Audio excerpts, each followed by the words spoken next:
are we? And we have Ryan. Jackie, are we technologically ready to go? Bill? Yes. We are good to go for our test drive. Okay, Me with this test drive. Mike.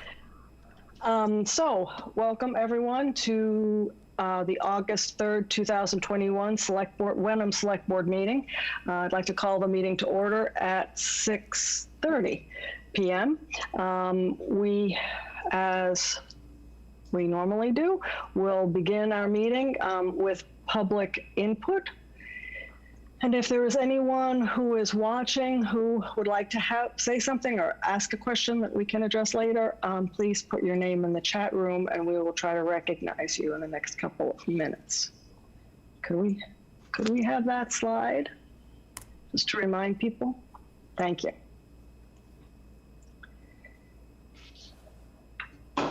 She says slowly. Okay. Jackie, do you, I guess you're the one who's monitoring this. Do you have anyone in the chat? Not at this time. Okay, thank you. So we'll move on to announcements. And Ryan, if you would do the announcements for us, that'd be great. Sure. Okay. Thank you. So as a reminder to everyone, we've got some board and committee openings. Currently, we have Council on Aging board term, Iron Rail Commission, and it's 2 openings there, 2 openings on the WISH Committee, 1 opening on the Hamilton Wenham Community Access and Media Committee, 1 opening as well on the Community Preservation Committee. So we also, there are openings on the Audit Committee. We'll talk a little bit about that later because, but I did want to flag that as being a little bit different in the sense that we, depending on the conversation, how that conversation goes later in the meeting, that committee may or may not continue. So please keep that in mind and reach out to the town website at admin@wenhamma.gov if you'd like to learn more about these openings. We have our tire collection event, which is going to be taking place Saturday, August 7th from 9 to 1 p.m. at the DPW garage. Please keep in mind this is only for passenger vehicle tires without rims. So a great way to clear out your garage and anything else that might be around your house related to tires.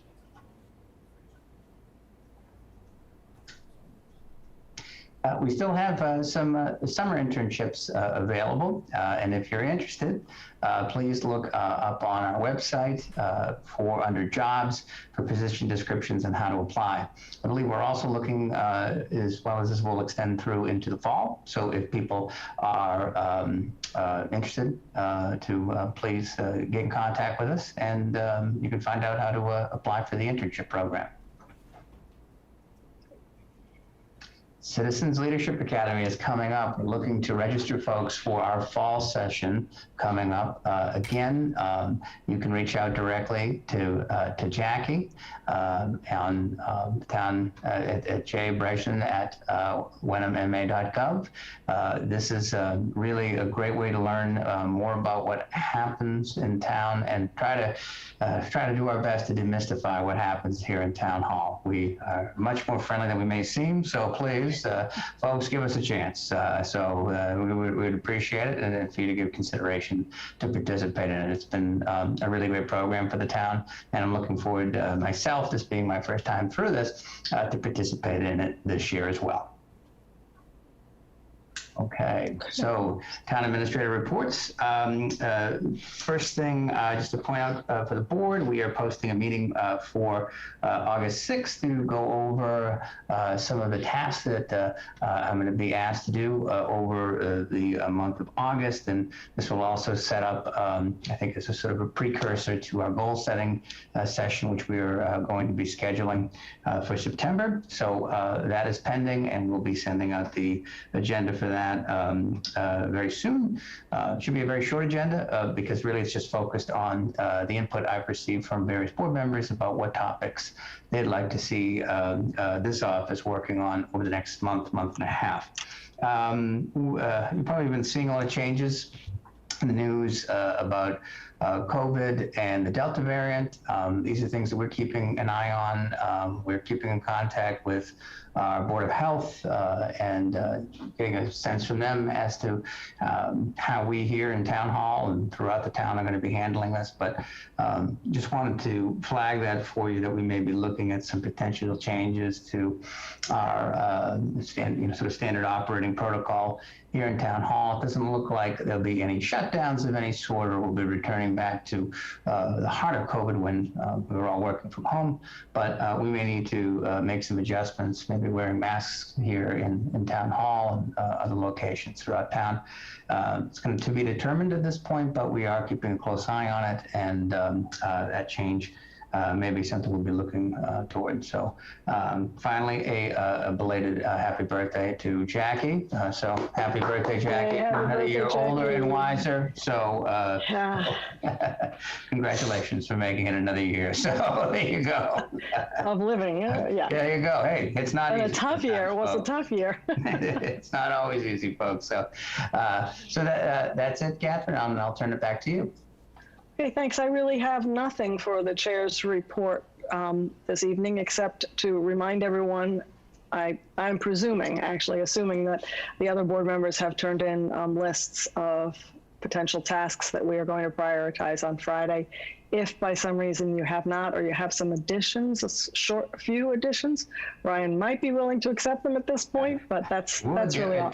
And we have pretty much everything in place for that. Okay, great. Great. So that's really all I have for tonight. Is there, Diane or Gary, do either of you have anything that you would like to announce, speak to? Okay, I'm going to figure this. We're here. We're good. You good? Okay. I'm gonna, excuse me for 1 second. Okay. We do have tonight a department report. I think Gary asked for this a couple of weeks ago, and it's certainly timely and pertinent. This has to do with conservation, and I believe tonight we have Phil Colarusso, the Conservation Commission Chair. Thank you, Phil, for coming. And Margaret Hoffman, our Planning Coordinator. And I'll turn it over to Margaret and Phil for a land use report, however you choose to divide that up. Margaret, do you want me to lead off, or do you want to? Yeah, I think that's fine, Phil, if you want to lead off. Thank you. I'm assuming that the board is most interested in Spring Hill. Yes. And that has a long history here. I don't know how far you want me to go back, but I will give you a quick recap. Okay. So initially, when that development was first came before the town, unfortunately, we were not able to get a quorum for our Conservation Commission meetings. We were 2 members short at the time, and 2 other members had conflicts of interest.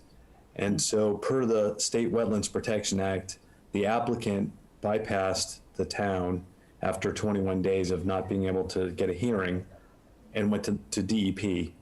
And DEP granted approval for that development. So that's, a lot of the work has been done under DEP's direct purview. The first issue that the town had was in February of 2020, when we had a major breach of the erosion control from much of the development on Spring Hill that flowed downhill behind 83 Dodges Row and through the culvert and ended up in Longham Reservoir. We notified the developer, we issued a cease and desist, and worked with them to develop erosion control measures, which have been monitored by Hayes Engineering on the town's part since then. And we had no significant issues since that time until this past July.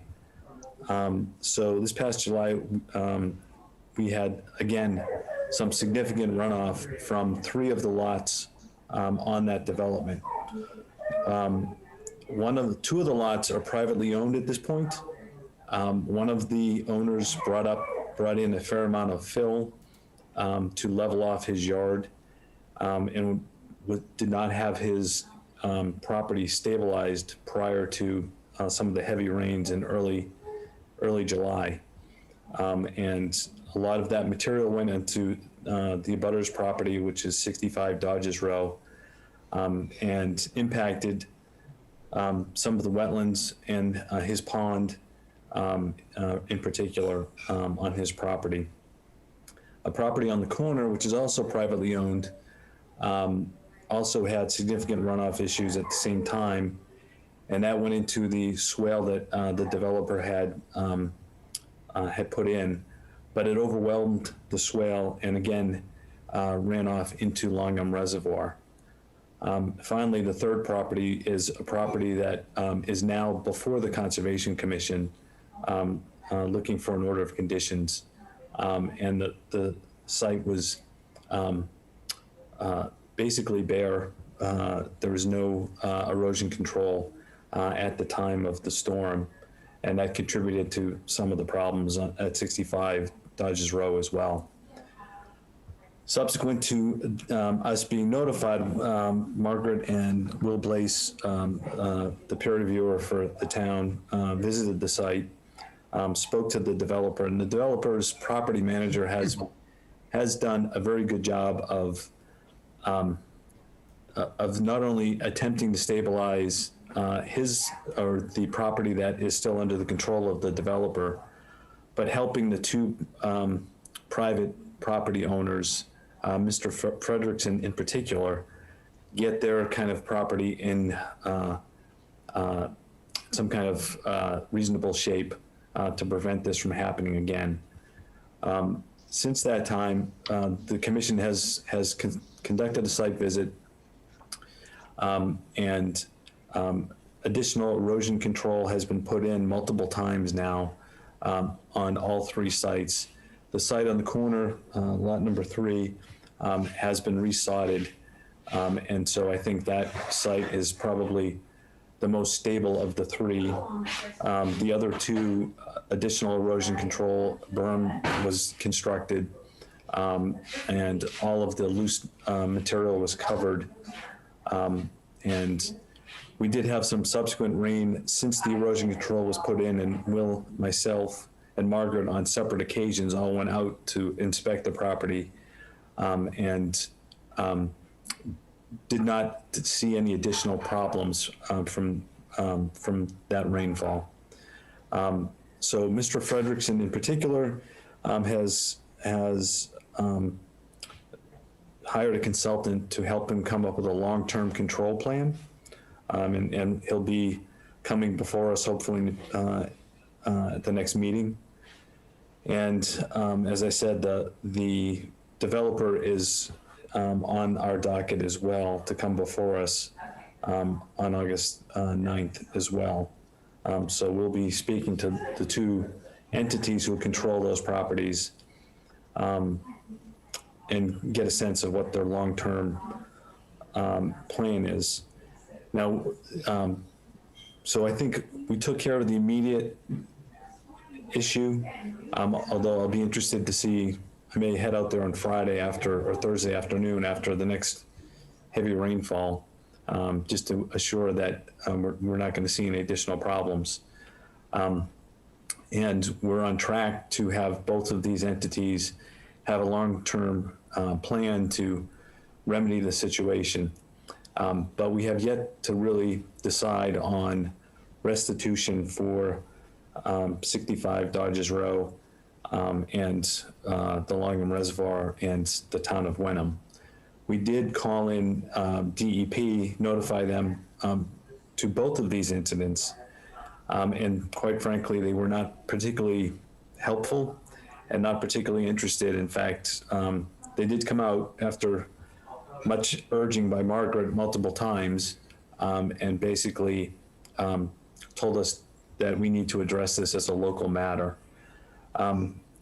Because they hold the order of conditions for the larger development, we are intending, the commission is intending to send DEP a letter reminding them of that, and again requesting that they consider intervening in this particular incident. Okay. Thank you for that, Phil. Are there questions for Phil, Gary, or Diane? Gary, yeah. Yes, do we expect, do we have a timeline for when the development will be fully built out and hopefully come to a final resolution, development-wide? Yeah, I don't have a timeline for that. So again, the next lot, lot number 11, is in process, and we'll be hearing from them on that particular lot on next Monday. Now, how many additional lots there are and the timelines of that, I'm not sure. All right, thanks, Phil. Thanks for staying on top of this. If I could, Gary, the developer has requested a bond reduction from the planning board. We anticipate that they'll be coming into town meeting next April for acceptance. They have about two lots left to develop, and then there's still some houses that still have to be sold, but we anticipate that they'll want to get finalized for next town meeting. They have donated lot 17 to Habitat for Humanity, so that property has to be developed still. Habitat stopped by today, or Don Preston stopped by today and is getting that process started for a friendly 40B to develop 2 units on that lot. Margaret, relative to that, I remember early on there was a plea from a request for 2 or maybe or possibly 3 affordables. Are we pretty comfortable it's going to be 2 at this point, just the one lot with Habitat? No, I think we're going to get 3, Catherine. 83 Dodges Row has already been completed and sold as an affordable. Oh, right. Yeah. Right. It's actually Little place. so that one, and then they'll develop the other lot with 2 units. It'll look like Colonial, but it'll have 2 affordable units in it. So we'll get 3. That's right. I forgot about that little house. Diane, questions that you might have for Phil? I have one, Phil, and I think it's a clarification. So I think I understand the process and how it turned out that the DEP holds the order of conditions for this development. And yet, and I think this is what you were talking about, and yet it seems as if the town is having to take responsibility / authority for the enforcement of those conditions. That that's not the usual course of events, correct? And that's why you're considering a letter to the DEP? Yes, that's definitely not the normal sequence. So there are multiple ways that DEP can interject themselves and end up issuing an order of conditions. Usually they are the ones who will enforce those orders. It's not normally left up to the the town to do that. We, as you may know, under our bylaws, we do have fining authority, and we could fine each of these entities $300 per violation. Now, one can debate the wisdom or the effect of that in this particular case. I think all of the people involved have been cooperative, and a punitive fine of $300, not sure would accomplish much. But again, the concept of restitution for Mr. Cohen's, property, for the Langham Reservoir, and we have involved the Salem Beverly Water Board, although to be honest, they haven't been particularly active in this either. And for the town, that I think those are worthy discussions that we need to really think about. How to kind of make even the aggrieved parties here. Right. I understand. Tricky situation. Okay. Thank you for that. Is there anything more as of today on that? If not, Margaret, Phil, will you keep us updated if there's any significant changes that occur in the next, as time goes on, before they finish this development? Absolutely. Yeah, certainly. Great. Thank you both for being here tonight. Appreciate it. It's great to hear from the two people that are following it the most closely. That being said, we will move on to our consent agenda, which this week consists of minutes. And I think we can go right to Gary for a motion for that. Or is this Diane's motion on the minutes? Oh, I'm sorry. Yes, it is. Just, keep me in line, guys. Sorry. Has been a while since we've had a consent agenda. It is. I move to approve the minutes of June 29th, 2021, July 13th, 2021, and July 27th, 2021. Second. Questions or comments or amendments for these minutes? Just for the public, the process, are these up on the website or will be? Good question. I don't know the answer. They are included in tonight's meeting packet and are already up on the website as a part of the meeting packet for this evening. Thank you, Jackie. Okay. Ready for a vote, I think? Diane? Yes. Gary? Yes. And Catherine, yes. Okay.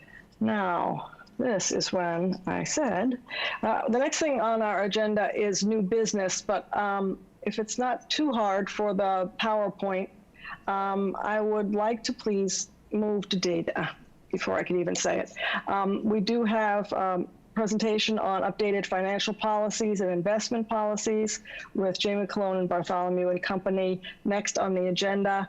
Ryan, do you have any introductory comments before we turn it over? I would just say I would probably have Jamie make that, and so she'd also have the opportunity to welcome Brian and Alex. Okay, great. Jamie? Hello, everyone. So Brian and Alex from Bartholomew are here today to discuss some of the investment policies that were put in place in the past. Sherry couldn't make it tonight, so I'm filling in for her, but Brian, I think you're going to start off. Thank you, gentlemen, for coming. Thank you. I was on mute there for a minute. Thank you folks so much for having us. My name is Brian Jimross. I'm from Bartholomew & Company. We have Alex Bartholomew, who's the Chief Investment Officer and Senior Vice President with us. I'll just give you a brief intro. We've been working with the town on the trust fund since 2006, believe it or not, and then with the OPEB since 2018. So thank you for your continued business, first and foremost. We are essentially located out of Worcester. I'll just give you those that are new. By the way, welcome to the whole new Board of Selectmen. Congratulations, everybody. And also, Ryan, congratulations on your new position as well. So I've been working with Jamie and Sherry for the last several months, just talking about different things. But before I get into that, I just want to give you a brief overview, and then we're going to dive into what we wanted to talk about. So Bartholomew & Company, we're about 3.5 billion assets under management, close to 1.9 billion in the municipal institutional space. That represents about 250 municipal entities, which is about 230 cities and towns in the Commonwealth. We primarily focused in Massachusetts. We have gone outside the border because of somebody was an accountant in Massachusetts, moved on to New Hampshire and asked us if we could do business, and that was just recently. So, but anyways, that's a little bit about us, just to give you a brief intro. As we were looking at as I was meeting with Sherry and Jamie over the last several months, we started digging into various policies, and with the intention of making some changes to the OPEB. I know that's a big topic these days, but to make some changes to the OPEB, and there were some restrictions put in place from some of the previous Board of Selectmen members, and I just wanted to make you aware of them. They thought it would be a good idea to talk about this now, maybe see if we could refresh this. First and foremost, you have a financial policy for the whole town, which is good. Within that financial policy for the whole town, they had put the previous previous select board, your predecessors had put in the investment policy statement within that. And it's unusual to do that. Not that, we deal with about 175 plus OPEB clients. The reason why it's unusual to do an investment policy statement in the financial policies is primarily because when the custodian and trustee, AKA Sherry, your treasurer, according to the vote on May 5th of 2012, it's hard for her to make changes accordingly without impacting the overall financial policy.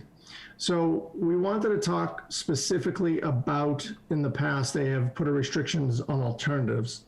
And we wanted to talk about some of the benefits alternatives for these longer term funds, primarily OPEB, not necessarily your trust funds. Trust funds fall under a different law and would not be part of the conversation. It would be primarily OPEB, your other post-employment benefits. I'm going to turn it over to Alex. He's going to talk about some of the benefits of alternatives, and then we can open it to Q&A if that's okay with everybody. Sure. Excellent. Alex, go ahead. Thank you, Brian. Good evening. Hi. Nice to meet you as well. Again, my name is Alex Bartholomew. I'm the Chief Investment Officer at Bartholomew and Company. And Brian and Jamie and Sherry have asked me tonight just to talk about the opportunities in different asset classes in the OPEB trust. As you all, I'm sure know, the OPEB unfunded healthcare liabilities are very similar to things like pensions, endowments, in terms of time horizon in perpetuity and long-term expected rate of return that we're certainly investing the portfolio towards, but also that shows up in your actuarial studies and some of your financial footnotes that your auditors will prepare. To that end, it is very common to have certain exposures in institutional asset classes, such as private equity, real estate, and other types of alternative exposures. There are a couple of layers of benefits to investing in this part of the portfolio. Certainly, there is a diversification and correlation benefit to the portfolio of traditional common stocks in equities or traditional fixed income. But also, there's other benefits in terms of the impact on the actuarial study and those corresponding footnotes from in the financial statements. One thing that I certainly can't share my screen right now, being a select board meeting, but every year we provide your actuary, or certainly the actuaries across the Commonwealth, with our long-term rates of return by asset class.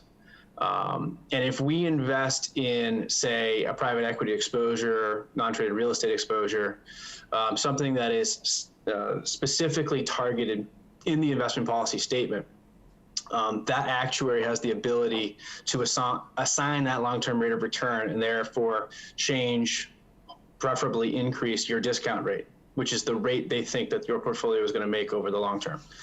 That is just one of the many marginal improvements that you can take to help certainly grow the OPEB trust, the long-term portion of the OPEB trust, as well as help calculate the underfunded liability. There are a lot of different variables in that. We all know that. And this is just one of those many variables that we, as the investment managers that you retain, can help have an impact on. So the request tonight for me was to bring this up as a part of a conversation, being as it's currently part of the financial policy of the town at large. If it was a separate investment policy outside of the financial policy, I believe we would be able to work with the treasurer and other parties of the town to update some parts of that investment policy statement for the OPEB trust. But certainly would love to answer any questions, concerns, comments that anyone has. Gary? Well, certainly this area needs to have closer attention than it has perhaps in the past. So I'd like to take a look at both the financial policy for the town and the investment policy, because certainly as the economy is shifting, we can't just rely on a fixed income type of portfolio, but we need to look at other areas, particularly the due to the fact that we really are behind the ball on the OPEB as a general account. So I'm very much in favor of reviewing this and seeing if we can't diversify. Diane, anything? And I will agree with everything Gary said. That's very true. So my one comment, I think, is that maybe a reminder or question, even within the ability to diversify or to use alternative investments, these are, because we are a municipality, these are pretty highly controlled in the sense that a treasurer, custodian of these investments, can't just go out and invest in anything. So, correct? Is that a true statement?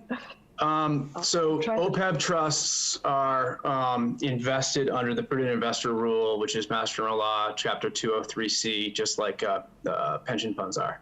So in concept, the custodian can invest in the universe of investments, but that's certainly one big reason why we want to have well-written investment policy statements to rein that back into the appropriate guidelines. And you feel like right now, at least, we have those borders in place?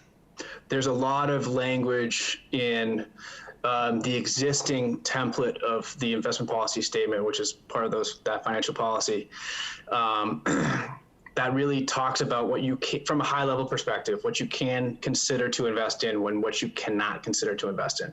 And there is some language in there that, we believe is important to protect the town of Wenham from, let's say bad actors, possibly investing in investment vehicles and in certain types of exposures that we don't believe are appropriate for a town entity, an OPEB trust, or really any investment portfolio of this nature. Okay. And so just so that I'm clear, and I think I might have been involved many years ago, but you have a concern that we have investment policies embedded in the overall financial policy, which makes it difficult to sort of be flexible or nimble within the overarching policy. Is that, might I understand that? Yeah, that's correct. Investment policies, I think in best practice, we want to review at least annually. There are a lot of things that can change or have the ability to update and refine. The body of the policy, if it's well written, probably shouldn't change very often or very dramatically, but there are parts of it, and I think you can see that in your financial policy itself, that we've built in these mechanisms of addendums where the risk profile, the asset allocation targets can be changed and massaged. But there's also things that we need to kind of maintenance keep up with. We need to keep up with appropriate indices. We need to keep up with appropriate asset class definitions and properly labeling them in the investment policy statement. Okay. So Brian and Alice, can I just follow up on something Catherine said? So is it the concern that you have where OPEB is seen within the prudent investment rule that there's a little bit more flexibility in that, and that the rules that we have right now under our policies are too extracting? And is that basically what you're both getting at? Is that what we're talking about? I believe the topic that I was asked to mainly speak on today was the restriction of being able to consider alternative investments, and those exposures that are of the our utmost priority for OPEB trusts across the Commonwealth are things like private equity and real estate for their diversification and return benefits. Okay. So then with that said, then, we, based on the way we typically do things on the board, we talk about things for the first meeting and then maybe come back with some recommended changes for the next meeting. So in that case, presuming that we would, if that's what the spirit of the board is, so would that be something where we just be redlining our existing, the OPEB policy and the financial policies, and then come back to them with your recommended adjustments? Is that what we'd like to do? I don't know if I can speak to how how you guys want to handle your financial policies at large.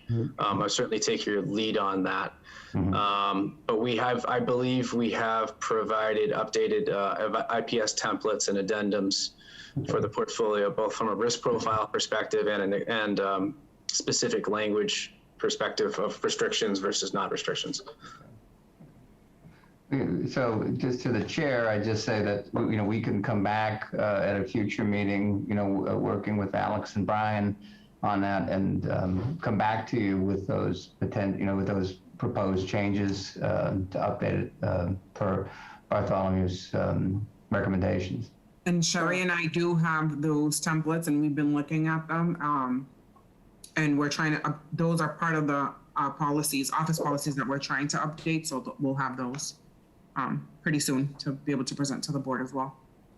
Okay, so yeah, that sounds, I think I'm hearing that the board is interested in pursuing this, and I think that we just need to make sure that we get our final or second pass at this at a time when as many of the changes or suggestions are available, and we can tie them, you know, the financial policy and the investment policy, and look at it sort of holistically. So yeah, oh, Jim, you beat me to it. We have the chair of our finance committee here this evening, and before we move on, I did want to get your input as well, Jim. Thank you for stopping by. I know you're here for something else as well. Thank you, Catherine. Just a general question, Alex.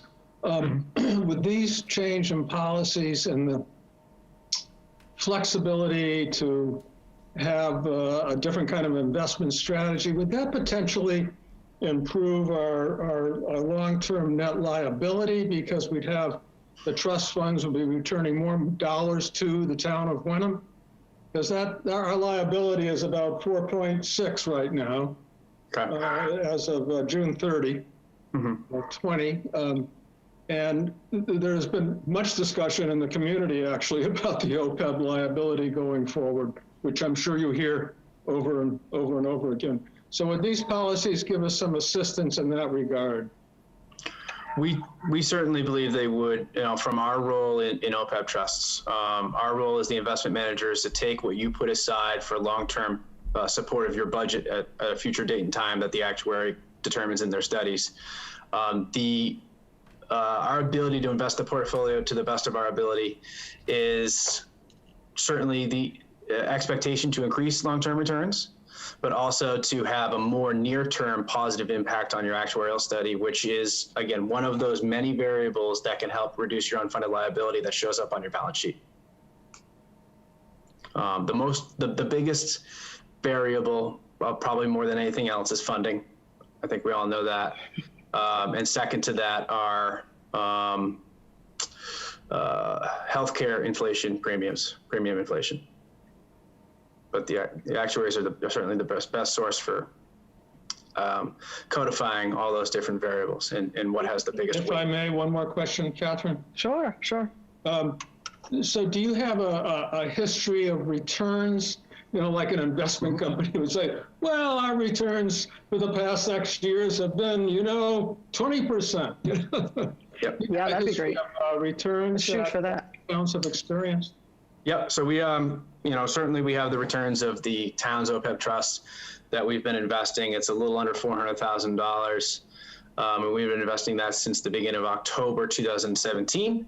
It's had a certain risk profile since then. We have shareable information on the returns of the exposures that we would like to include in the portfolio, as well as generic returns of the risk profile that we're looking to achieve that we can provide. Thank you. Of course. Gary, did you have something else? Yes, while we're doing this, could we also look at breaking out, as OPEB is separate, but also break out the trust funds as move them to a prudent person status as opposed to the actual municipal funds? Is that a question for me, Gary?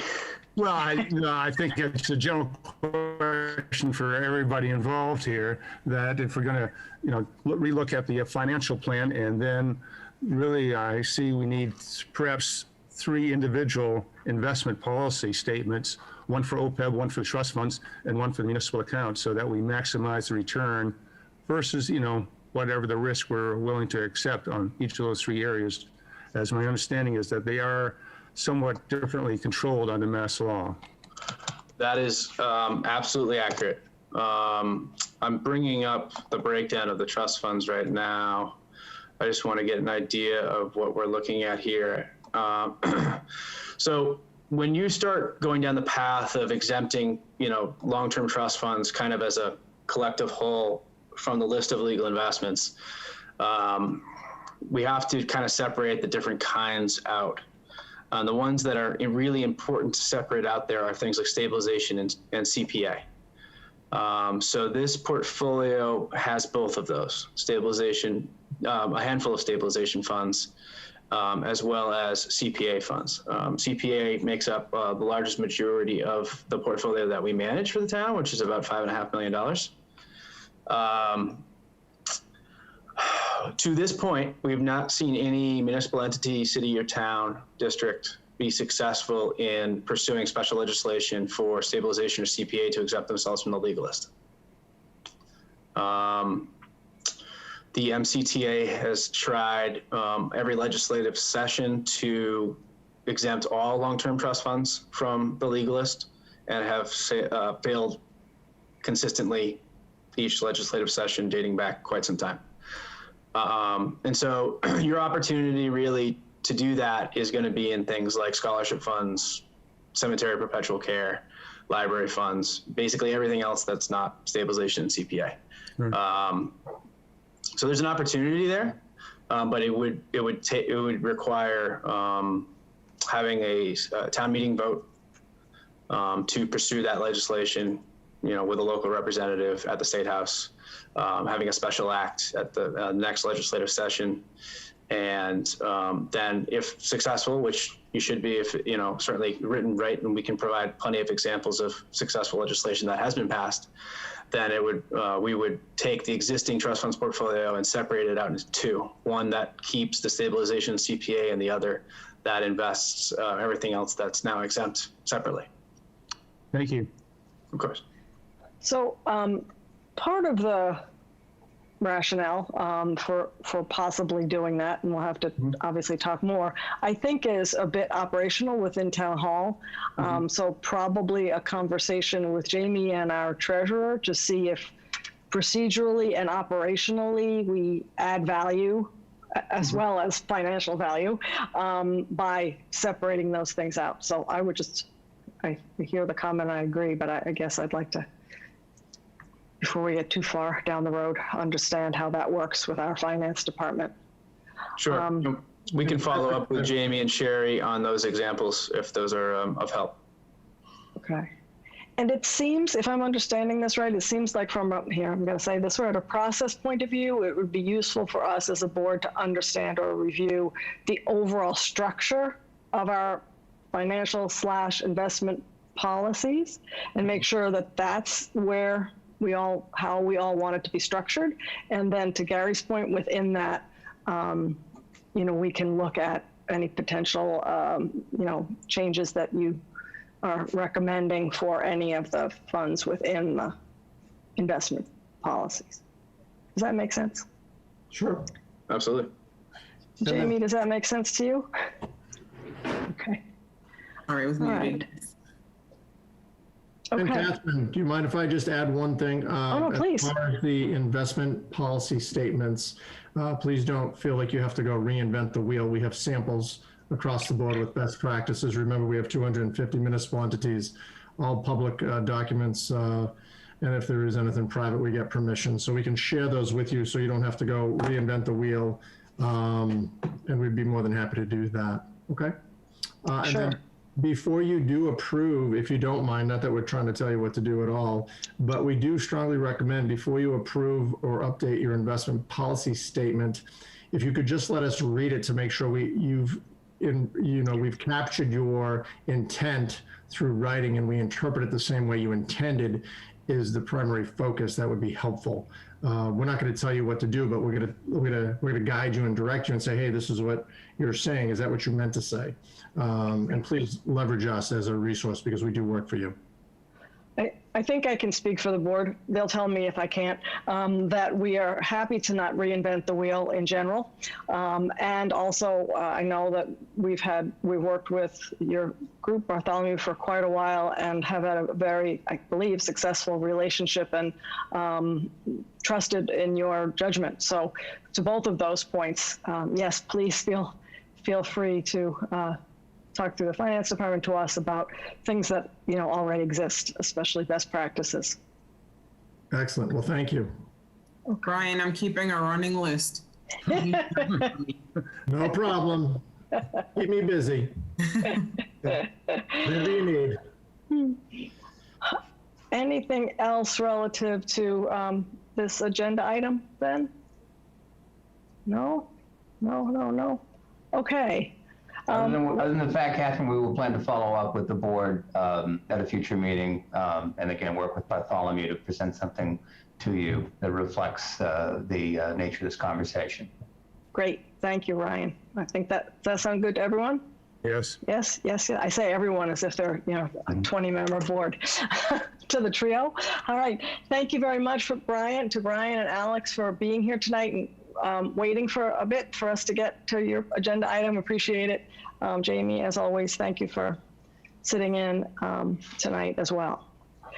Okay, so we're going to back up again. Good night. Good night. Thank you, everybody. Bye, Alex. Thank you so much. Bye, guys. We're going to back up to new business.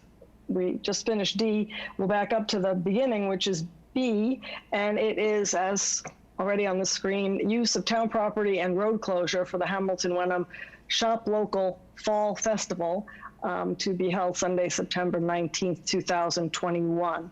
I believe we have some folks to speak to this, but again, I'll turn it to Ryan to see if there's anything in particular he'd like to say. And not particularly. I see Megan and Jan on, so I think they can present on this. Okay, so Megan, I'm sorry, I'm not seeing, Megan McGovern, okay. So yeah, thank you for coming, both of you. This is if I'm understanding this, and I'll just jump off with a question, it's a slightly different format than we've used in the past for something that seems similar to this. So at least I think we're interested to understand what we're really talking about. It sounds exciting, but I'm not sure. At least I completely understand. So if you give us an intro on what Shop Local Hamilton Wenham Fall Festival is, that would be great. Sure. Thank you. Well, first I want to say thank you for having us. My name is Jan Sulman, and I'm the president of our Shop Local HW organization. And I'm here with Megan McGovern, who is our event planner, who is handling all the logistics and all of the details of this great event. So we wanted to thank the Board of Selectmen for having us present tonight. And yeah, we will definitely get to the details in the presentation about what exactly is involved with this fall festival. You're right, Catherine, we have had this in the past. We've had two different versions of this. One was really focused on Railroad Avenue. That was our first street fair, which was a big success. It was a great community day for everyone to come out and be together. And then 2 winters ago, we had a holiday festival, which was Railroad Avenue, but we had a trolley going to various points throughout both towns. We included the Wenham side with the tea house and the Wenham Museum.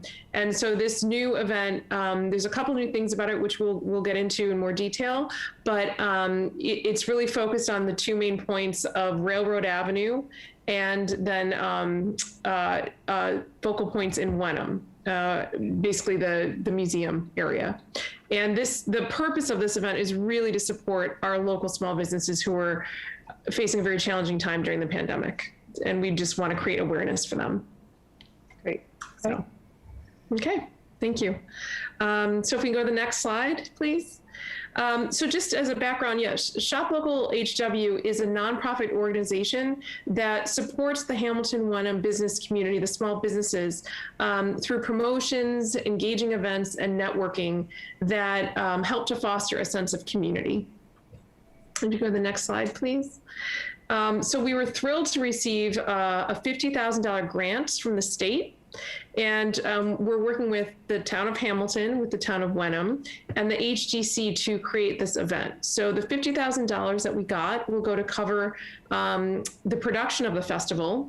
It will go towards organizational development to make our Shop Local group a self-sustaining organization into the future, and to launch a membership structure and to create promotional campaigns throughout the rest of the year to support these local businesses.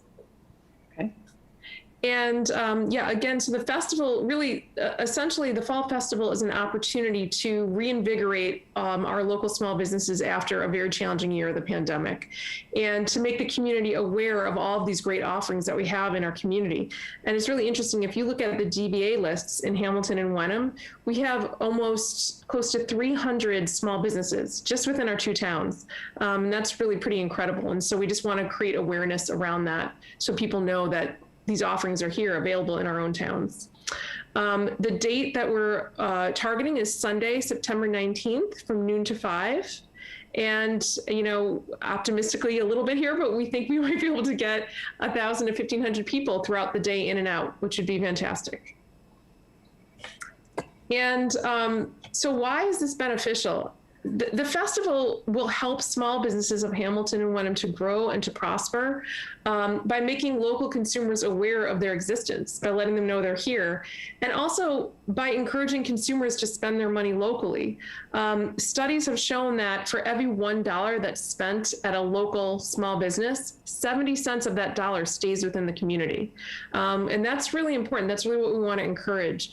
And, to get people to think on their daily and weekly shopping, trips, oh, you know what, I can go down the street and get what I need from Susan or from Bill versus pressing a button and sending my money off to Amazon. We'd love to keep that money within our community, within Hamilton and Wenham. So, we see this festival and our organization as kind of a bridge between the local business and the community.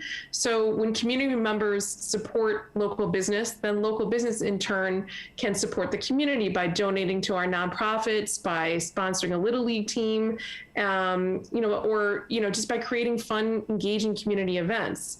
So in this way, the businesses in the community are united and relationships are strengthened and our community is enriched.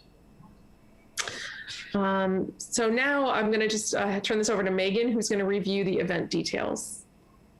Great, thanks, Jan. So our vision for this event, we'll have a Wenham feature that will be in the Wenham Museum area and on the town hall lawns. And then in Hamilton, we'll have Railroad Avenue, and then we'll offer a trolley passage between the two, which is like a really exciting and fun way to have families visit both locations in town and sort of have a fun attraction for the event. So Railroad Ave being the highest commercial density in our area, we met with the Board of Selectmen in Hamilton last night, and they are excited about the event as well, and have temporarily approved shutdown of that road for the day. And then we have a little bit more information for you as far as the Wenham area. If you want to go to the next slide, please. So our idea for the Wenham side would be to have a kids business festival, and we are anticipating between 20 and 25 vendors for this, where we really support the entrepreneurial spirit of our young town members. And so thinking things like slime, art projects, tarot card readings, comics, things like that. And it's a really fun idea, which has been done in other parts of the country, and we're excited to bring that idea to Wenham. We'll have some food and ice cream vendors. We have an ice cream truck coming, and also been working with the bagel shop to do a pop-up in the Wenham side. Chief Kavanaugh from the fire department is going to put on a Touch a Truck event, which always draws a big crowd and will be a really great part of the Wenham area. And then we also have contacted the Wenham Village Improvement Society, and they are interested in supporting us with the bouncy castle. So really, really excited about that. And just making this a really fun family area. We have Brian Dozier, the music man, will be doing a performance. We have a DJ that will be there for the afternoon. lawn games. And so we're really creating a nice environment to bring people out into the community to engage and then hopefully stay and shop. And so if you want to go to the next slide, please. This is our vision for Hamilton. So we anticipate closing down Railroad Avenue and utilizing the brick and mortars on the road there, as well as pop-up vendors. Like Jan was saying, there's almost 300 businesses in town and not many of them brick and mortars. So we want to offer them a platform to come out into the community, to engage, to show our community that they're here, and really offer them a platform for that. We'll have a music. We have a band that will be playing on Railroad Avenue, which we're really excited about. A cover band that plays some really fun music, and then we'll have a beer and wine tent on Railroad Avenue as well. We've partnered with Ipswich Brewery and Cellar Door Winery to come and be the vendors for that event. So we're really excited. And then we have a lot of the local establishments doing different types of things around town. We're still working out a lot of the details, but we're having pizza patio, and we're having a pop-up from 15 Walnut and the Whoopie Wagon and some other pop-ups there. So it'll be really exciting, lots of food and desserts and options, and some other entertainment around town. The community house is going to be sponsoring a farmer's market for the day, which will be really exciting. Another stop in town to really get people out and keep them here for the afternoon. And we're seeking other forms of entertainment, some maybe a cappella singers. We're going to look into the high school for that. And so, yeah, just a really, really fun event. After a year and a half of no fun, we're really happy to bring this to town. And so the next slide, please. We wanted to just thank our sponsors, and we'll be doing this on a lot of our marketing, but really we see this as a cohesive event between the towns of Hamilton and Wenham, the Hamilton Development Corporation. The Wenham Museum graciously has allowed us to use their lawn, and the Wenham Village Improvement Society with the Bouncy House, the Community House with their part in it, Salem 5 Bank, and then Shop Local Hamilton Wenham. So next slide, please. So the request for tonight would be to close off the entrance road at the Wenham Museum. I was able to meet with Chief Napoli and Chief Kavanaugh on Friday to talk about the closures, and they have looked at and pre-approved the plan there. So just the small entrance road so that we can safely have families going between the Wenham Museum lawn and also the Town Hall lawn without any worry from cars there. And then we also plan to have a trolley stop in the turnaround near Naziers. And so we plan to have a police detail over on that side as well as one on the Wenham side. And then secondly, to use the Town Hall lawn and potentially the Town Hall restrooms if that's available. We do, like Jan said, anticipate a big event, so we are ordering porta potties, but would like to have as many options available to our guests as possible. And then also to use Pingree Park for overflow parking. I did talk with Chief Napoli about different parking spots along Monument and Arbor Street, and being cautious of the First Church service in the morning at 10 o'clock. So just to have some different options for parking around town would be very helpful for the event. And then lastly, and Jan's going to help me with this, but just really want to reach out to the board and welcome you to host a table at the event, and you know, really give this opportunity to you to be seen in town and greet people, answer questions. And we plan to have some of the other municipals over on the lawn right in front of the bank on the corner of Railroad Ave. And so we'd welcome you to come out as well and join us and be part of this event. And yeah, absolutely. And I think that's that if you have any questions, we'd be happy to field them, but we would love for everyone to be a part of this. And as Megan said, you know, whoever from the town, if you'd like to have a tent and have a presence there, we'd love to have you. And I do think I have one more slide. Oh, sorry about that. No, that's okay. This is just a detail shot of a map of what what I had talked about with the chiefs. And so just the entry road at 1A to close off, and then it's sort of right in between the Wenham Museum and the Town Hall, but utilizing the parking in the back. And then the 2 police details. So that's just a drawing of the ideas there. And I think that's it. Okay, thank you for that. Questions from the board or Ryan on this? I have a couple, but I'll wait. Yeah, Gary?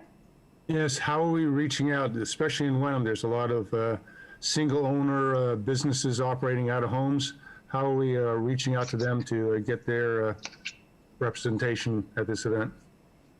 I received the DBA list from the town clerk, and so I'll be using that for outreach, as well as using different avenues through social media, the Wonderful World of Wenham page and the Hamilton Wenham community pages to reach out.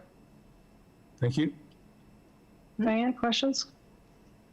It sounds great. You know that I'll be there no matter what with the WVIS and as myself and shopping and whatever. And I thank you guys for doing this. I think HW Shop Local is just a great organization to help the towns.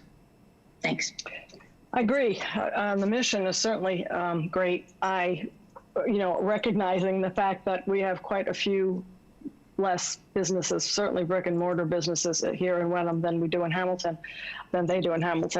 I'm wondering if there's been any consideration. You talked about a lot of music and pop-up events or pop-up vendors that have been that you're talking about for Railroad Ave. I'm wondering if there's been any consideration to sort of boost activity in Wenham to have some similar kinds of activities on the Wenham end of this, this festival. And I'm sorry to clarify, similar kind of activities in, So let me be clearer. So if I'm remembering, when I was listening, you talked about the brick and mortar shops that are on Railroad Ave in Hamilton, but in additional some pop-up vendors that I guess those must be folks that are have businesses operating in Hamilton. You also talked about a band and some food trucks, I think, and some other music, all happening on Railroad Ave. And there are some, things that are happening on the Wenham property as well. But I wondered if there was any consideration to perhaps having, for instance, a food truck or a pop-up vendor or something like that on the Wenham side. I'm being a little rah Wenham, seeing if we can get, because we want that trolley going back and forth full. Absolutely. With people for wanting to see Wenham as well. Yeah, so for Railroad Ave, and Megan, obviously feel free to chime in, for Railroad Avenue, those are going to be, the pop-ups are for any Hamilton or Wenham business. That's not exclusively Hamilton business owners, that's for Wenham as well. And it just, logistically, to have a kind of a line of tents lined up seemed to make sense to have that concentrated in one area. In the Wenham side, we're going to have, we will have Brian Dozier, we're going to have the DJ, we're going to have a food truck, and at least, so we will have that. Megan, is there anything else that? Yeah, we have the bagel shop doing a pop-up, so there will be food there, the ice cream truck, vendors, games. We're hopefully doing some type of art, live art installation. So we are jazzing that up for sure. But we did, we thought long about that, and it did sort of make sense for the businesses to get the most visibility to sort of all be grouped together in one area. We do plan, as we get more and more vendors, to figure out how it will all fit together on Railroad Ave, and do plan to use the Wenham Town Hall lawn as a possible overflow, but really want to create a crowd and some excitement and some really high visibility for the vendors, the pop-up vendors. So we thought grouping them together would be the best way to do that. Okay. And the time, you described the date and time of the actual event, but I think, and maybe this is in our motion, but I think, so the closures that you're suggesting or requesting are only for Sunday from 10 to 6? Correct. Yeah. So we'll need some time to set up and break down. But that will all be on Sunday. All on Sunday. Yes, The only thing that would be prior to that is the porta potty drop is on Friday. They do Friday drops and Monday pickups. So that would be the only. Okay. And I would leave it to Ryan and the staff to decide whether or not we have the staffing or the appropriate measures to allow the use of our town hall restrooms, especially with COVID being what it is. I'm not really sure if what that entails. So I just make that comment really more for Ryan's sake. And also, I think I heard you say, because I'm looking at the time and this has really nothing to do, well, it does with Wenham, but some of that time overlaps, I believe, with services at the First Church. So I'm going to presume that you've had some conversations with them relative to trolley stops and parking that they may use, et cetera.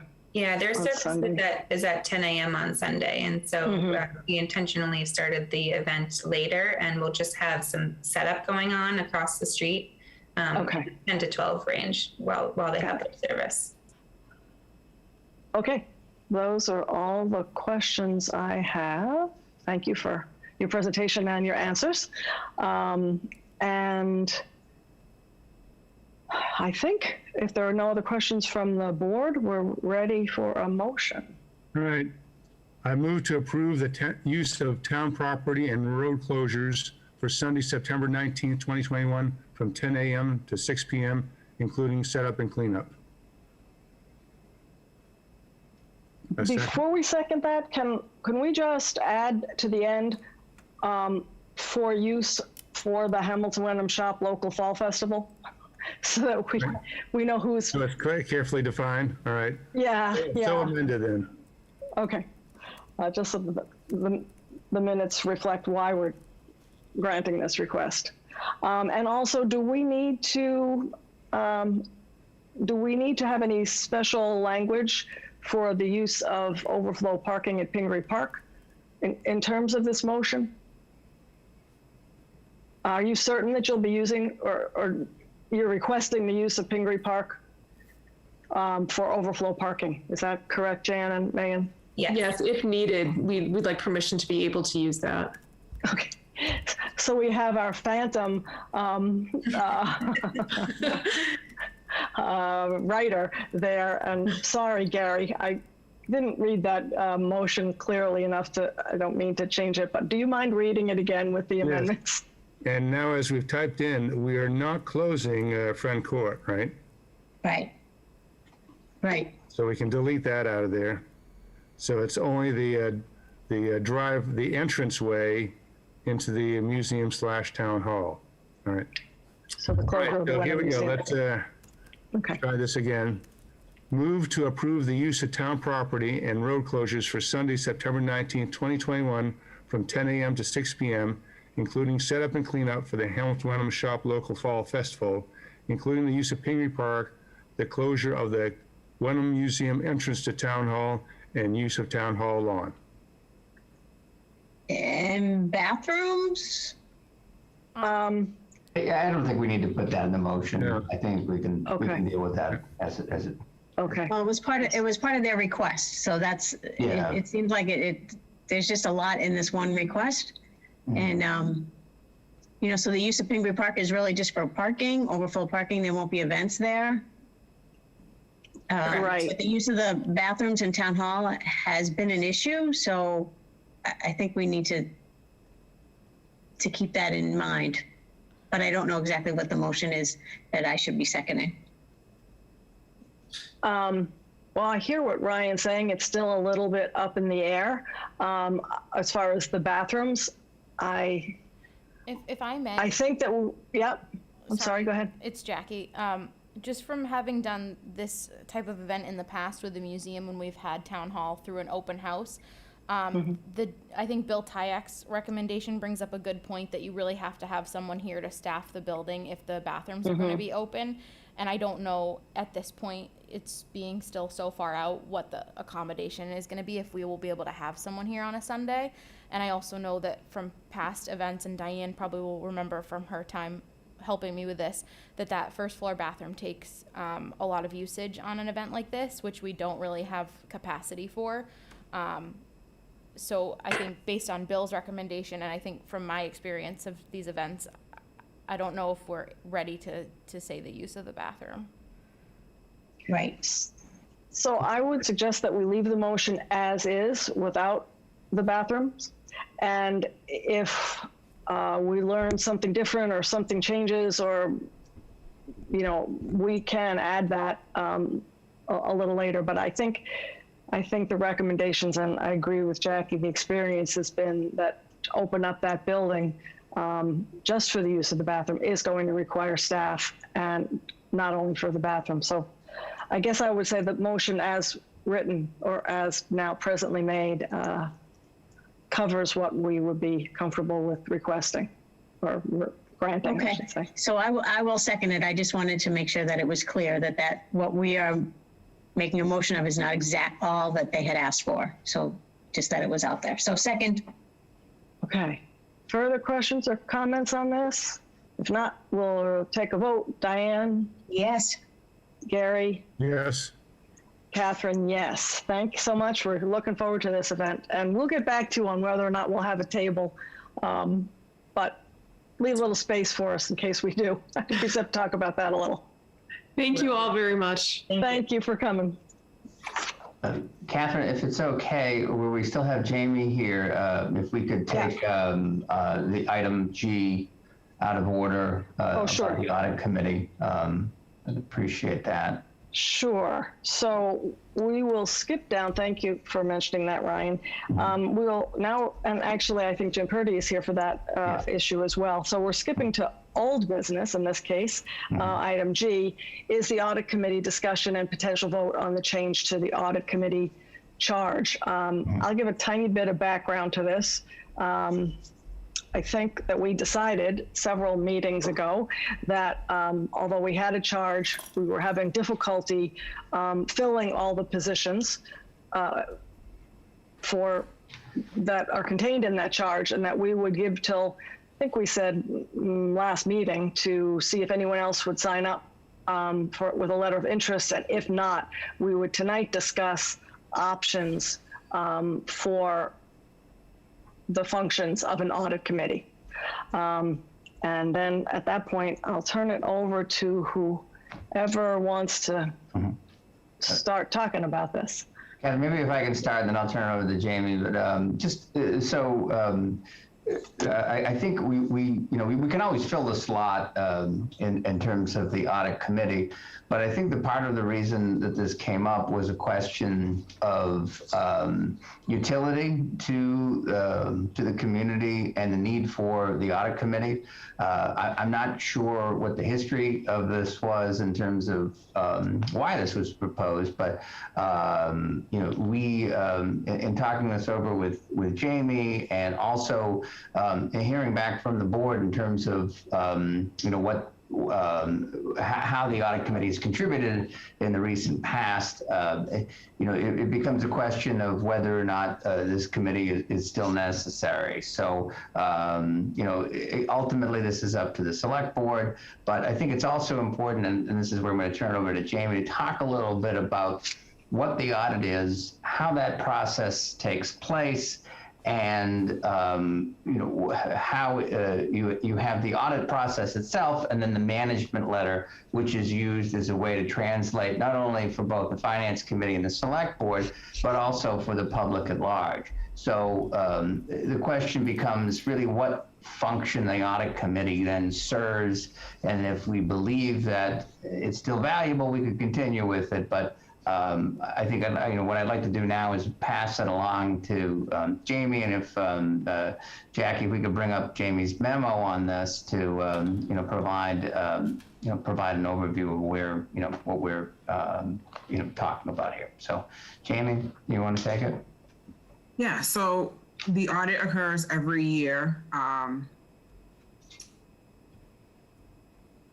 And at the end of the year, we get together with the audit committee and the auditors join us and they have a discussion on their findings. So when they do our audit, they come up with financial documents and that they distribute several copies of. Everybody gets a copy, but understanding that is tough. So they come up with a management letter. That management letter bridges the gap between those financial documents that they spent out and the general public. It's for public consumption and for everyone in the town to understand what their findings are. They discuss in their management letter deficiencies. It's either a significant deficiency or a material weakness. There's a brief description of what the significant deficiencies are at Quinby and material deficiencies.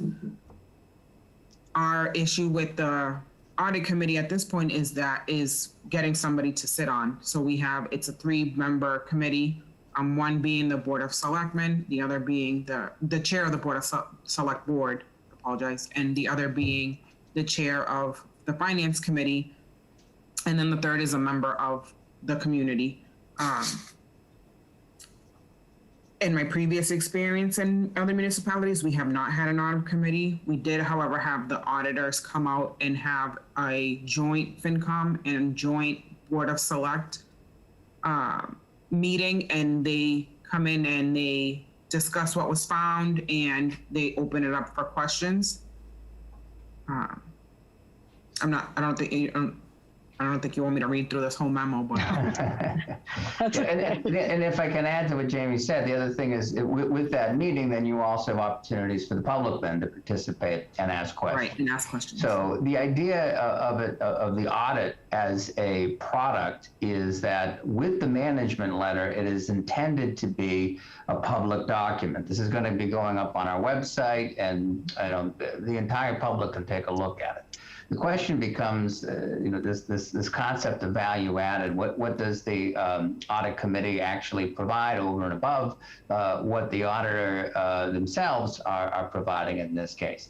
And really, that's the question before the board, and whether or not, if they do believe that there's value and they want to continue on, that's fine. But I think that from both Jamie's experience and my experience, it frankly seems a bit redundant. So, that's our perspective. That question is put to you. It's also put to Jim. I know he's on this call too, to see what perspective he might have, and this may be a good opportunity for him to speak to it.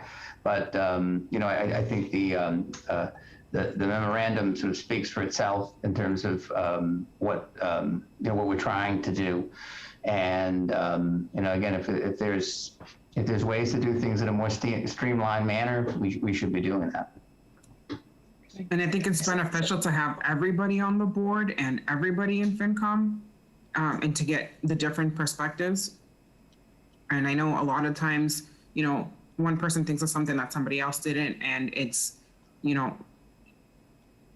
everybody has a clear understanding, especially going into another fiscal year, right? Especially with budget time and all that, so that everybody fully understands, and it's not, that we all have the opportunity to discuss and ask our questions with the auditors. And one last thing, just to add to that too, from Jamie's comments too, is that remember, for the management letter, what comes out are a set piece of recommendations that the auditor is putting forward that we need to improve on. The auditor, when they start their subsequent fiscal year review, looks at that last year's report and wants to know, how did we do in meeting those objectives? So that's we have to be accountable for that in terms of our financial reporting. So that's our start point, and we're always we always know that there's going to be things that are going to come up. It's the nature of what happens in complex organizations. But we still have that commitment and that requirement to have to do that, and so that's that's also part of that management letter process that that again we have to be accountable for. So maybe this might be a good time to turn it over to Jim and get his perspective on it. Excuse me, before we do that, Jim, I'm not trying to exclude you. I just wanted to back up a second, a little higher, 30 30,000-foot view of this. Completely agree with what Jamie and Ryan have said, and I don't think the audit committee, the way it was established, is necessarily the right one. But I just wanted to remind folks that the charge that we have, no matter who was taking these responsibilities, I think has some reasonable elements to it. So before we start the discussion, I just wanted to go back for a moment, if it's okay, to the original charge, again, irrespective of who we decide should do them, and make sure that we still think that these are reasonable activities. So these are what has been written. So this entity or group or whoever it is shall make recommendations on the selection of and scope of services for an independent auditor. I'm not sure that happens every year, but certainly would happen. Someone needs to review the audit plan, someone, with the independent auditors, and perhaps make some recommendations for areas of operations where expanded scope audits or reviews may be appropriate, and that could be different from year to year. And then to what I think has been discussed already, once the audit is completed, to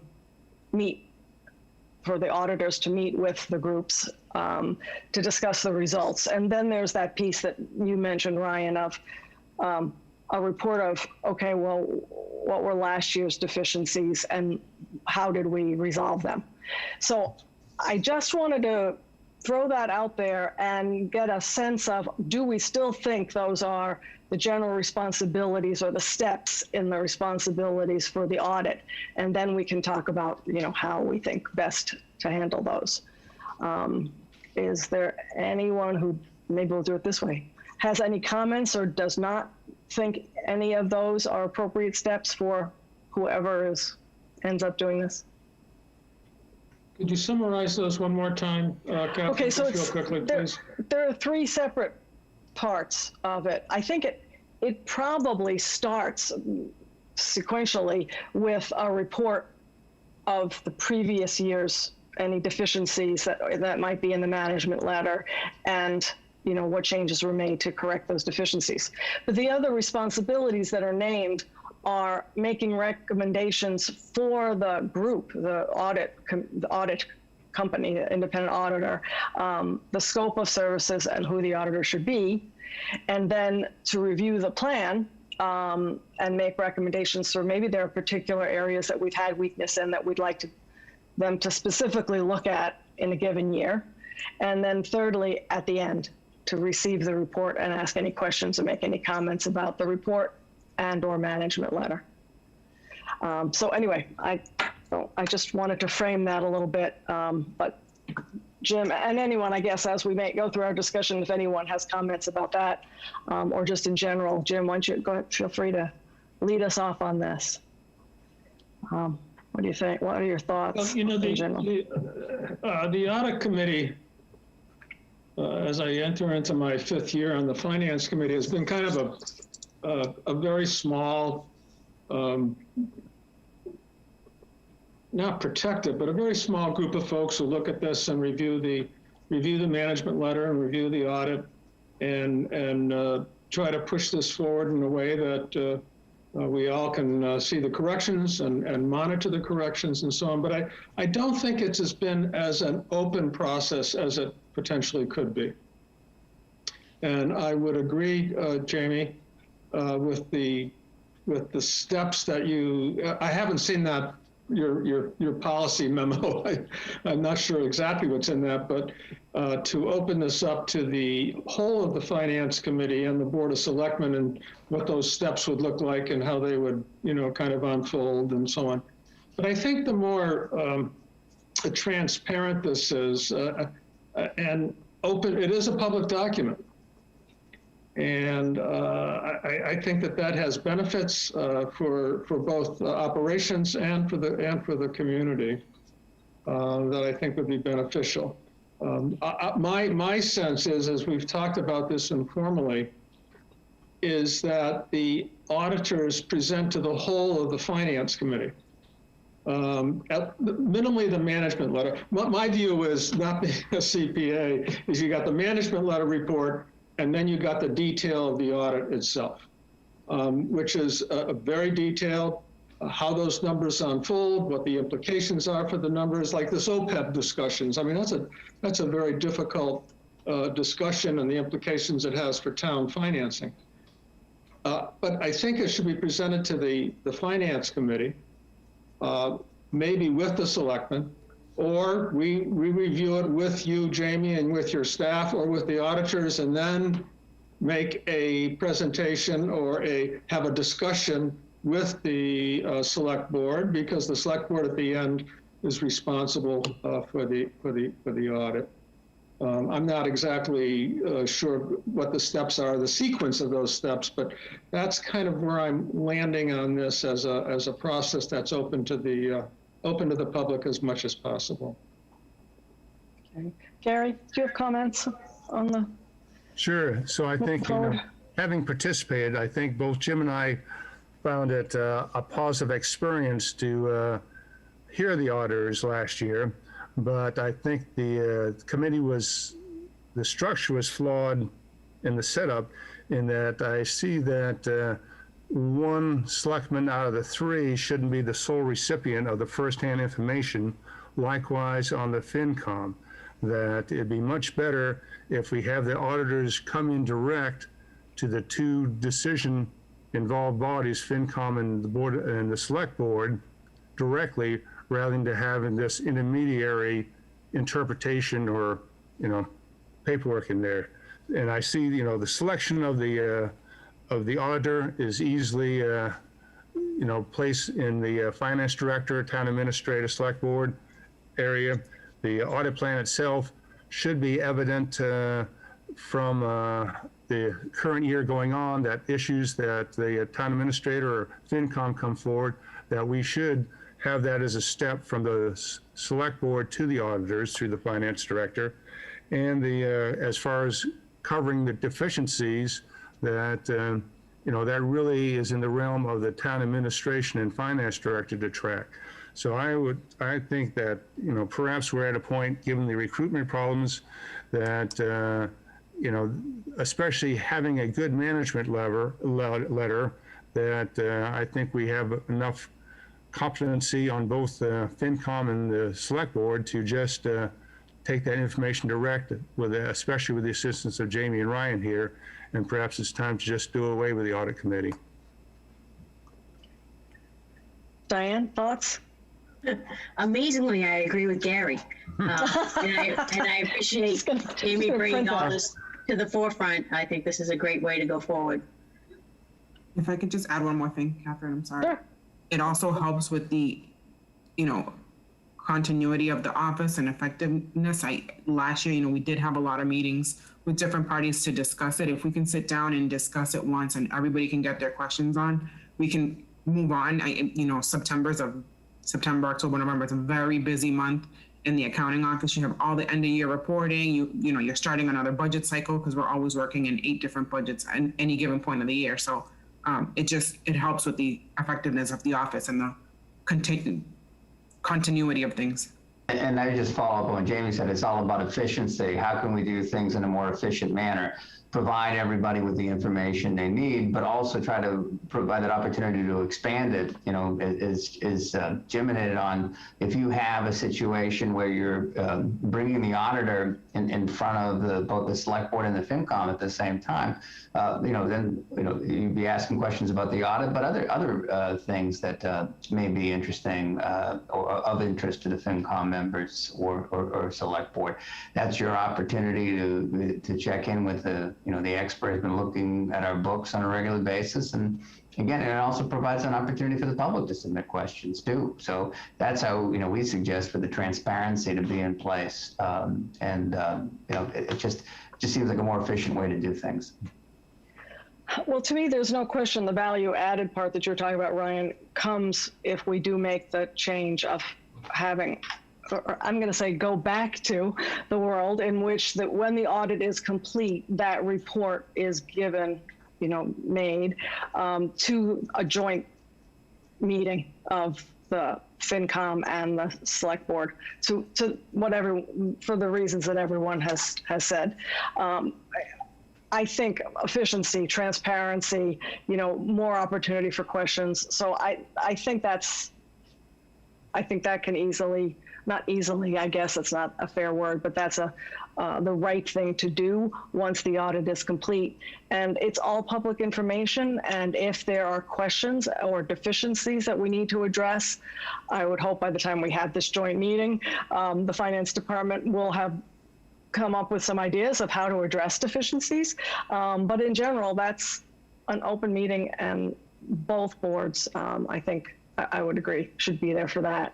And I think I agree. I think I'll just reiterate, I think what Gary said to the other parts of, if this is going to be a policy, I guess the other parts of that are, of course, the choosing of the audit committee, of the auditor, which I don't think we have to do this year, but probably the process should be in a policy, and certainly a recommendation from town administration to the select board for choosing makes sense to me. And then the audit plan and specific scope and areas, again, I think that certainly always communication should be going to, at that point, should be going to the finance committee. But I think probably from a decision point of view, that makes sense from town administration with a recommendation to the board as well. So that seems to cover it all. Yeah, James, your name is James on your screen, Jim. So I'm not sure if you want me to start calling you James or if Jim's okay. So going back to my statement about there's physically actually two reports. There's the management letter, and then there's the report of the actual the basic financial statements. The management letter I always found extraordinarily helpful, direct. You can pick it up, you can read it. I can talk with Jamie about this or that, or the Board of Selectmen. It's relatively easy quote to follow. What I would suggest also, if we have this as one meeting, that the auditors on the statement of basic financial statements, which is 60 pages long, 60 plus pages long, that somehow, as a group, the finance committee with the board, with the select board, highlight some of the basic financial statements that we want to be briefed on. For example, OPEB, that kind of a thing, that they highlight that as well during any discussion, and kind of go through it in a way that the individuals sitting out in the community listening to this, which I think there will be some folks who are interested in this, understands it. And what are the implications for year-to-year budgetary considerations, constraints, and issues that we have to face as we look down the road for OPEB or other long-range kind of investments. So I would just add that as not just the management letter, but a kind of review of the highlighting financial statement issues, whatever they may be. I mean, we have to come up with that. Yeah. And generally speaking, Jim, that's when the auditors do come in, they'll hit on that as well. So that absolutely becomes part of it, to sort of remind both the FinCom and the Select Board of other broader themes and issues like OPEB and then how the town's doing too. So no question that'll be part of it. And historically, I think that may take a little conversation with the auditors so that they do present a slightly higher level of the actual financial statements than the line by line numbers. But I think that they have done that in the past, so folks get an idea of where we are financially, and then with an emphasis on the management letter, and as you said, Jim, the things that we're most interested in that given year. So remember too, auditors do this all the time too. So in terms of reporting to boards, so they know enough to keep it to the key topics. They're very good at that. It's it's part of their profession. Yeah, I guess I would say it's been my experience that both with the school committee and the select board, that some principals and some presenters are a little more concise than others. But to your point, Ryan, they certainly do plenty of these. I think they sometimes get a little passionate about what they're interested in, which is the numbers. So, but that's something that I think that we can address and massage as we get closer, now that we have a general structure. So from a process, again, I said that word, point of view, I think we maybe, if I'm reading the group right, are considering disbanding the audit committee as we have had it in the past, and rewriting a charge, or I guess a charge for the audit process, including the steps that we've talked about tonight. Is that, yeah, Gary? Yeah, Ryan, did you check the audit committee was originally set up by a select board so we can take action, or so we don't have to worry about bylaws? That's right. So, I remember that part. yeah, so I'm thinking this sounds like policy number 13 or 14, whatever it is, to establish the auditing plan through the year. Okay, so if we can charge Brian and Finance and whoever else in Town Hall to come up with a draft of that policy based on our discussion tonight. And I do think we have a first step motion to address the beginning of that. So. Are we ready for motion then? I think so. Everybody ready? Okay. Move to dissolve the audit committee as charged on August 18th, 2015, with a new audit process or policy to be determined. Second. My only other comment would be, just as an aside, we don't have to change the motion, but it's actually a new audit process or policy, sort of as discussed. But I think we know that. So if there are no other comments, we'll proceed to a vote on this. Diane? Yes. Gary? Yes. And Catherine, yes. And so that's unanimous. Thank you, everyone. I know that timing is a little challenging relative to putting together the process moving forward, but actually the first part of that policy, I think, would be to choose, if we decided we needed to choose a new auditor, which I don't think is going to happen this year. So I think we've bought ourselves a little time to sort of be completing the policy as the audit is, hopefully just before the audit starts. Does that work timing wise? Yeah, that's fine. September-ish?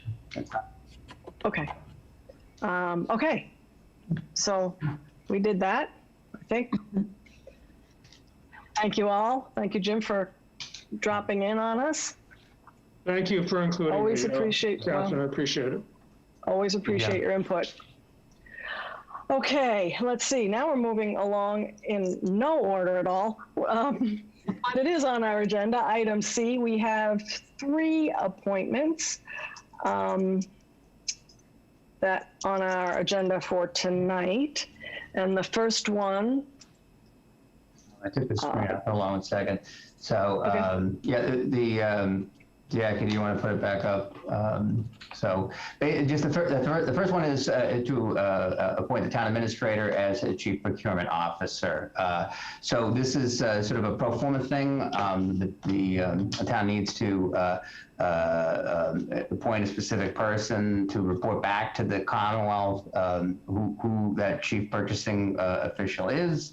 So one thing, if I can just put on the screen share, I had actually accidentally put the wrong form in the packet. Now, as you can see, this is the form here. This is the correct form that we need to fill out to again the request is to appoint me as the chief procurement officer. So this basically gives the Commonwealth a specific name and point of contact with all of the subsequent information here that needs to be in place.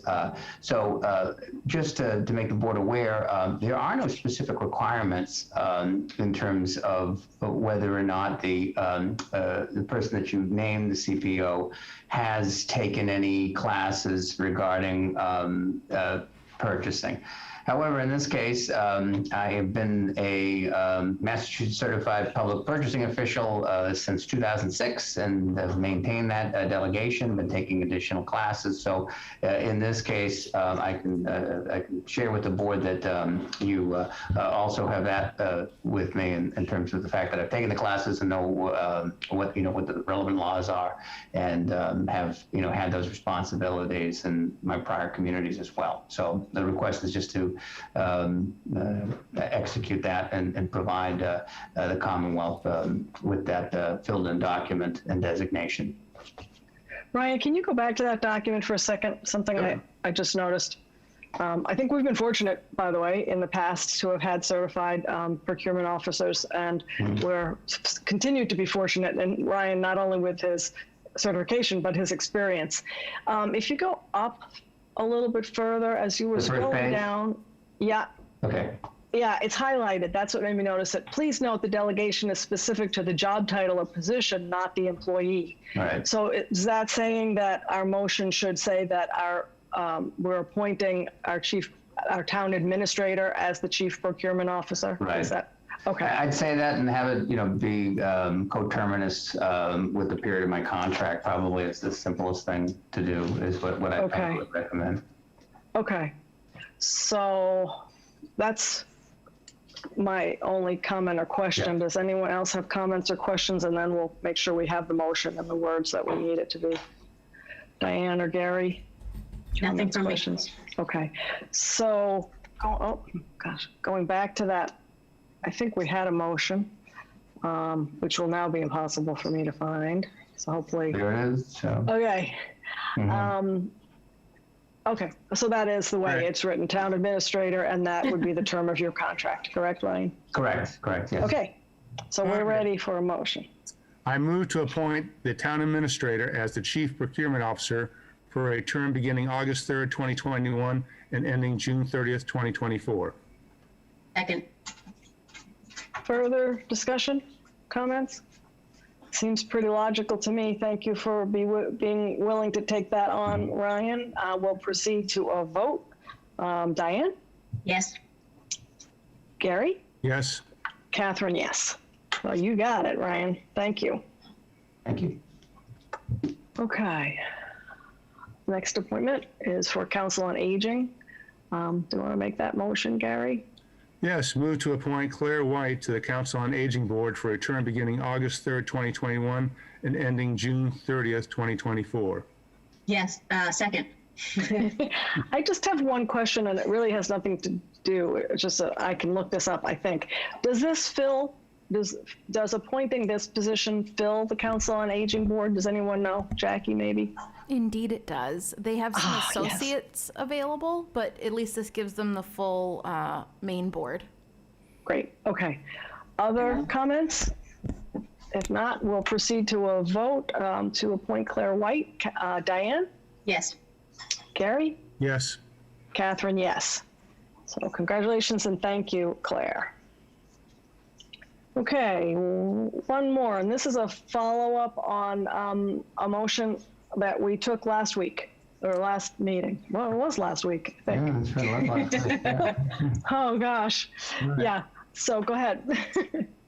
Move to extend the appointments of Kirsten Alexander, David Anderson, Harriet Davis, Michael Lucy, Deidre Garrotti, Roger Smearage, Patrick Waldell to the Town Government Study Committee 3 to 5 Subcommittee from December 31st, 2021 to June 30th, 2022. Second.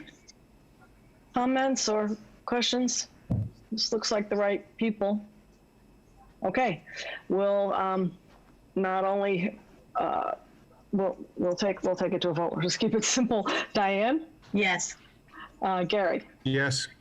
And Catherine, yes. So that is unanimous. I will leave it to the town clerk and town administration to let those folks know about it, and also whether or not they need to be re-sworn in or whatever process needs to happen. I defer to Diane on this, but I think where it's an extension of an existing appointment, I don't think they'd have to be reappointed. Diane, any thoughts on that? I would say yes, because I love a lot of paperwork, but it's basically a new appointment and it will change their dates. their appointment certificate, so. So maybe just double check. you'd with have to check with Judy the to We'll be check with sure. the town clerk. Yeah, okay. Yeah. Okay, so next we have, I think, letter E, the potential vote to authorize town administrator to approve the lease for the police administrative vehicle. Ryan, do you want to kick that Right, off? so this is just as, this is similar to the DPW vehicle that the board authorized me to sign a few weeks back. So this is the document, and all of these tabs are the tabs that I'm supposed to be signing. So this is why the whole piece did not go to the board. This is basically executing it, the agreement with the All-American Investment Group per the vote at town meeting. So very similar to what you've already done. Well, it's good Okay. that our new chief procurement officer is stepping up to the plate. I've been negging on my responsibilities. That's good. Yeah. Okay, I think we're probably ready for a motion on this. Is that All right. fair? Move to authorize town administrator Ryan Ferrara to approve the lease for the police administrative vehicle as approved by ATM 2021. Second.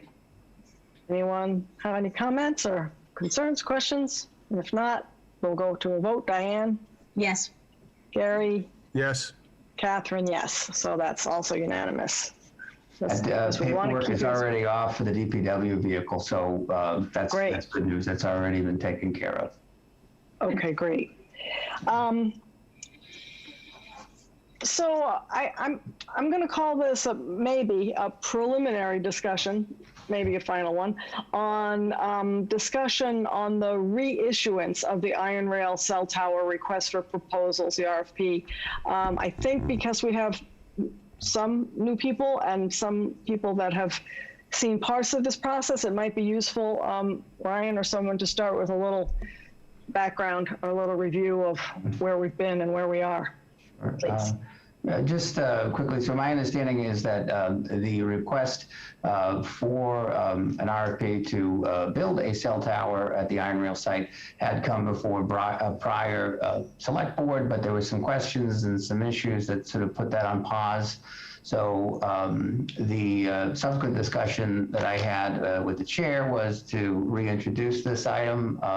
This has the possibility of bringing to the town anywhere between $40,000, potentially $50,000 annually. So we've already had discussions with the neighborhood and that where we had items on a pause until at such point a new town administrator came on. I wanted to pick this back up and bring this back to the board's attention, not necessarily for a vote tonight, but to give an overview. So with that, I wanted to return it over to Jackie, and I'm going to share the memo that should have come up, and I'm going to let Jackie. It should have been put into your packet, but my apologies. I screwed that up. I'm still learning the processes here. So that should be up. Everybody should be seeing that, and I'm going to turn it over to Jackie to speak to the memo and why we're bringing this back up. Thank you. Thanks. Thank you, Ryan. I also just want to give Ryan a shout out because this is his first packet that he did without me. So it went So if there are mistakes, it's my fault. So I have to be. No, Well, you get 3 before we start Training wheels are still criticizing. So, on. and this is just the first, so we're good. We're good. Sure. And because we all forget things in the packet, and you did a really great Yeah. job. So just to go over this with the board, as you're just seeing this memo at this point now. As you may recall, we had issued the RFP for the cell tower at the Iron Rail property. The RFP before issuance had been reviewed by the Iron Rail Commission as well as the Select Board, and we were able to issue it last summer. We went through the 30B process, and we had requests for proposals submitted, and we created a review committee which included the members of the Iron Rail Commission, myself, Margaret Hoffman, our planning coordinator, Sherry LeBlanc, our treasurer collector, and Bill Tyak, our DPW director, all of whom reviewed the proposals and assigned ratings and scores based on the criteria that the town outlined in the proposal. Some of the criteria including, having successfully completed 3 similar cell tower projects in communities in Massachusetts, having certain numbers of years of experience and numbers of associates with experience in actually completing these projects. So we went through that process and we declared a portion of the property available for disposition, meaning that under 30B we could go through this RFP for this lease process. And so now with Ryan having been appointed the Chief Procurement Officer, this project had been reviewed by that screening committee and referred back to the board, select board in December for positive action, but we did not move forward with it at that time. So I think, speaking with Ryan, this project brings a lot of good to the community in terms of cellular service capacity, where we do have a coverage issue in that area of Wenham, amongst other areas. Not to say that that area is the worst, it's just a location where we do have a tower as well as challenging coverage. It would allow additional public safety and public works communications technology to reside there, which is helpful as that's the home of our DPW and our fueling station. And it would create another revenue source for the town outside our residential tax base. As we know, so much of our operating budget is funded through our residential tax base and through minimal state aid and not significant local receipts. So, another creative revenue stream that can help us in terms of building our operating budget that doesn't rely on our residents, on our taxpayers, I think is always, something we try to achieve. So I'm hopeful that the board will review this. Council has reviewed it as well, but I think it would be a really important project to reissue and go through the procurement process again so that we can hopefully meet all of the goals of the project. I think they're still as relevant as they were a year ago when we initially began this process. And with Ryan's expertise, I think it will go very smoothly. And I also will say that we do still have interest from some of the bidders that had reached out to us last year. So there's not as many folks in the market of putting in for these RFPs for cell towers as there may have been 10 to 15 years ago. But the fact that folks are still interested in our location and in our project is really promising in terms of actually seeing this project not only go through the procurement process where we've selected someone to lease, but actually seeing a tower built and carriers placed on the tower, which is then is where we see the better cell phone coverage for the area. So that's just what the memo goes over, and I'm happy to take your questions or go over any other details of the process we went through the last time or would go through this time. Okay. So maybe we can start with just the basic question. Are we all still interested in pursuing a cell tower at the Iron Rail? Just, kind of straw vote. Sure. Because Gary? Diane first? I said, sure. Yep, let's do it. Gary? Yeah, certainly, this was all complete up to the final select board vote last December, which was unfortunately unable to be accomplished. So I think we need to get on this and get that money flow rolling and move forward. So fully in favor of this. I agree. So we talked about the fact that the land had, the disposition had been designated for the land to be used for this purpose. Is that disposition still valid? Yes. Do we need, okay. The 30B process has expired, but the disposition has not. Okay. So Okay. do we need a motion to direct the Chief Procurement Officer to proceed, or what do we need tonight to get this moving? Yeah. Well, I think- Catherine wanted to wait until our next meeting, but we could bring that back to you if that's okay. Is that, I think Catherine will be Yeah. best. I think if we can just fill in a few of the little blanks and we all have a chance to review the RFP, it's just a matter of us approving the RFP, and then they will go off and do the procurement. And I shouldn't say this, but I don't anticipate there would be, knowing the thoroughness of the process as it happened before, I don't imagine there would be an issue with the board then approving the final approved chosen bidder. So that's my give everyone a chance to look at the RFP again, give the public a chance to look at the RFP again, but with the intention that once we can finalize that, we can move quickly forward. And we with can procurement. do that for a future meeting, Catherine, that's fine. Yeah. So Okay.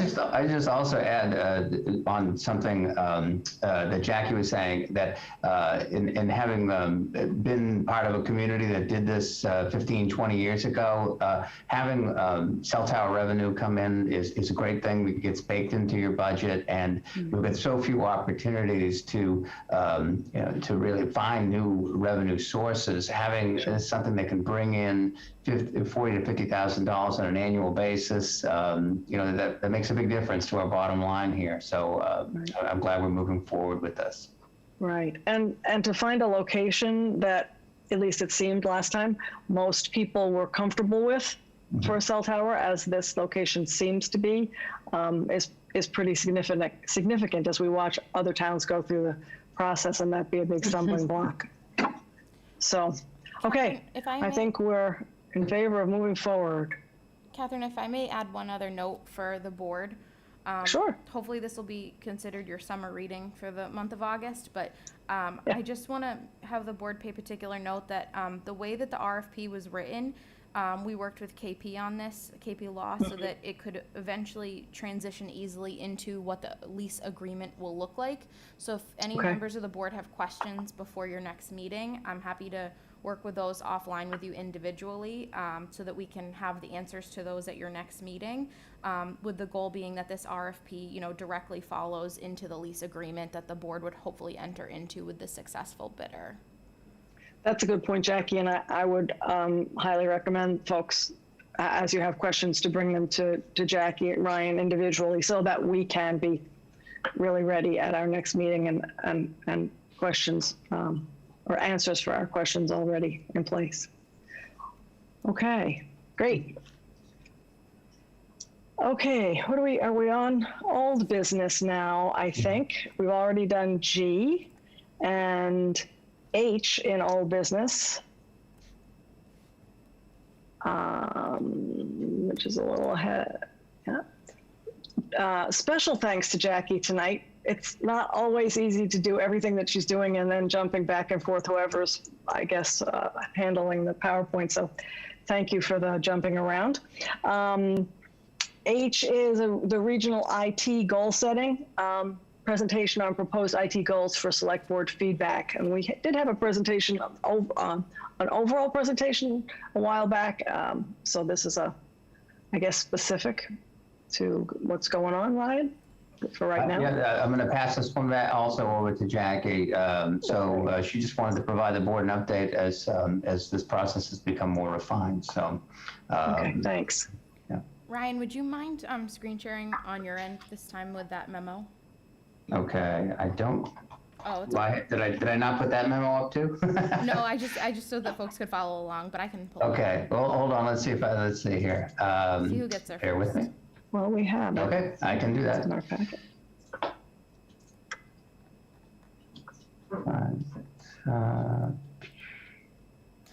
So while Ryan's pulling up the memo, as folks may remember, back in June, the board voted to enter the MOU with several of our regional partners, Hamilton, Topsfield, Essex, Middleton, Danvers, and Manchester by the Sea. And as of July 1, we've gone live with the North Shore Regional IT Collaborative. So over the last few weeks, Jamie and I have met. We've included Ryan's feedback that he's been giving us as both a new town administrator with experience in other communities and as a new employee who's being onboarded into our IT systems. There's been a lot of good feedback from him about where we are with our IT. So we wanted to identify the 5 goals that we're going to be working on with the North Shore Collaborative over the next few months, as we're hoping to, while the board's taking a bit of a hiatus in August, get started on some of these in-house operationally. So tonight I just wanted to go over the 5 highest priority goals that we've worked on. Jamie and I have put this list together, and we're hopeful to get your feedback and your support so we can proceed with some of these in a timely manner. The first being our phone system. For anyone that's worked with our phone system, it is an immediate need. We're having significant issues with our lines and with disconnections and call waiting and all sorts. So we're looking to use this in our IT capital budget from fiscal 22, and we're working to start seeking out vendors on our state contracts list so that we can do this project as promptly as possible. We're also looking to work on higher quality internet. This is an actual immediate need that many of the communities in this new North Shore Regional IT have issues with, especially as we start to come back into town hall with night meetings and use of Zoom as a hybrid model, or if folks have come in and tried to connect a device, our internet is really not sufficient for the operation and for the technology needs that we have in 2021. So that's going to be a goal of ours, is to try to come up with a higher quality internet solution than our current plan. We're also hoping to work with a collaborative on our IT capital planning, and I want to thank Nikki Roebuck, our former executive assistant to the town administrator and select board, who is going to be coming back in the next couple months to meet with us on this. She's had a lot of institutional knowledge dealing with our IT, and she's going to work with Jamie and I on reviewing the last 5 years as we start to plan the next 5 years in terms of our IT planning. And we're hoping to have a draft budget of that ready so that when we submit our department budgets this fall to Jamie and Ryan, the IT budget will include this 5-year capital plan. Our fourth goal that we're hoping to start working on, both short-term and long-term, is cybersecurity. As you may have read in the news and have heard from other sources, cybersecurity for governments, for municipalities, is a critical issue, especially for smaller communities. So we're looking at Maya they have some cybersecurity audit grants that we'd like to try to go for and receive, and try to work with Micro Support Group and the regional IT to plan for our long and short-term needs for cybersecurity, as those can have a lot more cost implications than some of the other projects that we do. And then lastly, working to better track our infrastructure, software, and opportunities for group purchasing. With this regional collaborative of communities, there's going to be a lot of options where some of us may be using the same hardware or software, and we want to start to work together with what our goals are and to try and see who's got similar goals and similar timeframes so that we can really leverage the size of this regional collaborative to the town's advantage. Being a small community, we try to save every dollar that we can for our residents, but we also still need to have, high quality IT for our employees so that they can serve our residents. So there's a real balance there, and we're hoping that these 5 goals are the ones that help us to move forward with this. There are obviously other goals that we'll have over the next few years moving forward, but in terms of an initial start, it'd be really helpful to hear from you about if you're in alignment with Jamie and I on these 5 to start. Okay. Diane, do you have any comments on the goals? I agree with all those goals. After working in the town hall, I can see just about everything that they've mentioned. Okay. Gary, any thoughts on that? Just a question for Jackie. What's the timeline for meeting with the cooperative and submitting the goals and getting feedback from the other towns? Thanks, Gary. That's a good question. So the collaborative meets monthly at this point, and we're taking a little bit of a hiatus with a lot of folks taking summer vacation. It's hard to get that group of people together. So one of the next tasks for all the communities is to do this goal setting that we'll all submit to the collaborative. So that's why I wanted to touch base with all of you tonight. And then from my understanding, in early September, October, the other communities and Wenham will start to submit their goals so that we can start to align our processes better. So I think we really do want to maximize the fee this minimal fee that we're paying to be a part of this regional collaborative. So we're a little ahead in terms of this goal setting at the board level, but I think that's because we definitely need their capacity and recognize this need that we need to fulfill. So we're a little ahead on this goal setting, but I don't think that's a negative for us. Fully in support. Let's move ahead. Jackie, I completely agree. These clearly seem like, if they're goals that we, as a little bit on the outside, think are the right goals, then you certainly know that they are. I just have one question. It seems from this list that at the moment, the only one of these goals that we have in place funding for is the phone system, and that all the others are sort of plans that we're looking for technical assistance from the collaborative for later implementation. Is that a fair statement? Yeah, I think that's a fair statement. The phones are going to be a part of our IT capital that we funded in fiscal 22 that we fund every year to meet needs as laptops break and, you know, technology fails and needs to be replaced. I will say that budget going forward will fund some of those projects as well. And we do fund, you know, cybersecurity efforts already on an annual basis. So I think the goal is to work within our current funding planning that we do as much as possible, but then to better align ourselves with either group purchasing or long-term, like more strategic spending for the higher dollar value amounts that may come in the upcoming years. And that's where one of the goals that doesn't cost us anything other than time is that capital planning goal with getting their technical support and assistance so that we can, you know, to me, that's like a low-hanging fruit where we can get together, and that's people's time and expertise and institutional knowledge, and have that as part of our building our FY23 budget submissions to you in the Finance Committee. So, you know, I think it's always good to set goals that are realistic, and I think we tried to create a combination of goals that are, you know, some funding or a lot of funding or no funding at all, because I think we know our resources. Jamie and I know our resources pretty well at this point. But I think it's also good to, there are things that we can do without spending any money at all. It's just that time investment that we need to focus. Great. I completely in support. I think that means all three of us are completely in support of these goals. So I don't think we need a motion on that. I think that's just where we are. And the second page of your memo, and I would like to just also echo, certainly thanks to everyone who's working on this, but special thanks to Nikki, who has a lot of background and institutional knowledge, and her willingness to share it with this group, even after she's moved on to a different job. So special thanks to Nikki. Okay, does that help you, Jackie? Do you have everything you need from us for that? Yes, thank you so much. Thank you it's a lot of work. Okay, the next on the agenda, and I think this looks like it may be a bigger thing than I believe it is. So we have the potential approval of the Community House CPA historic preservation restriction. I think that we have actually seen this in pretty much the same form before. But I wanted to confirm that, but I'll pass it to Ryan or whoever and see if we need a lot more discussion on this one than we've had in the past. I believe this is a requirement of the to receive CPA funding, but I'll leave it to Jackie to clarify that.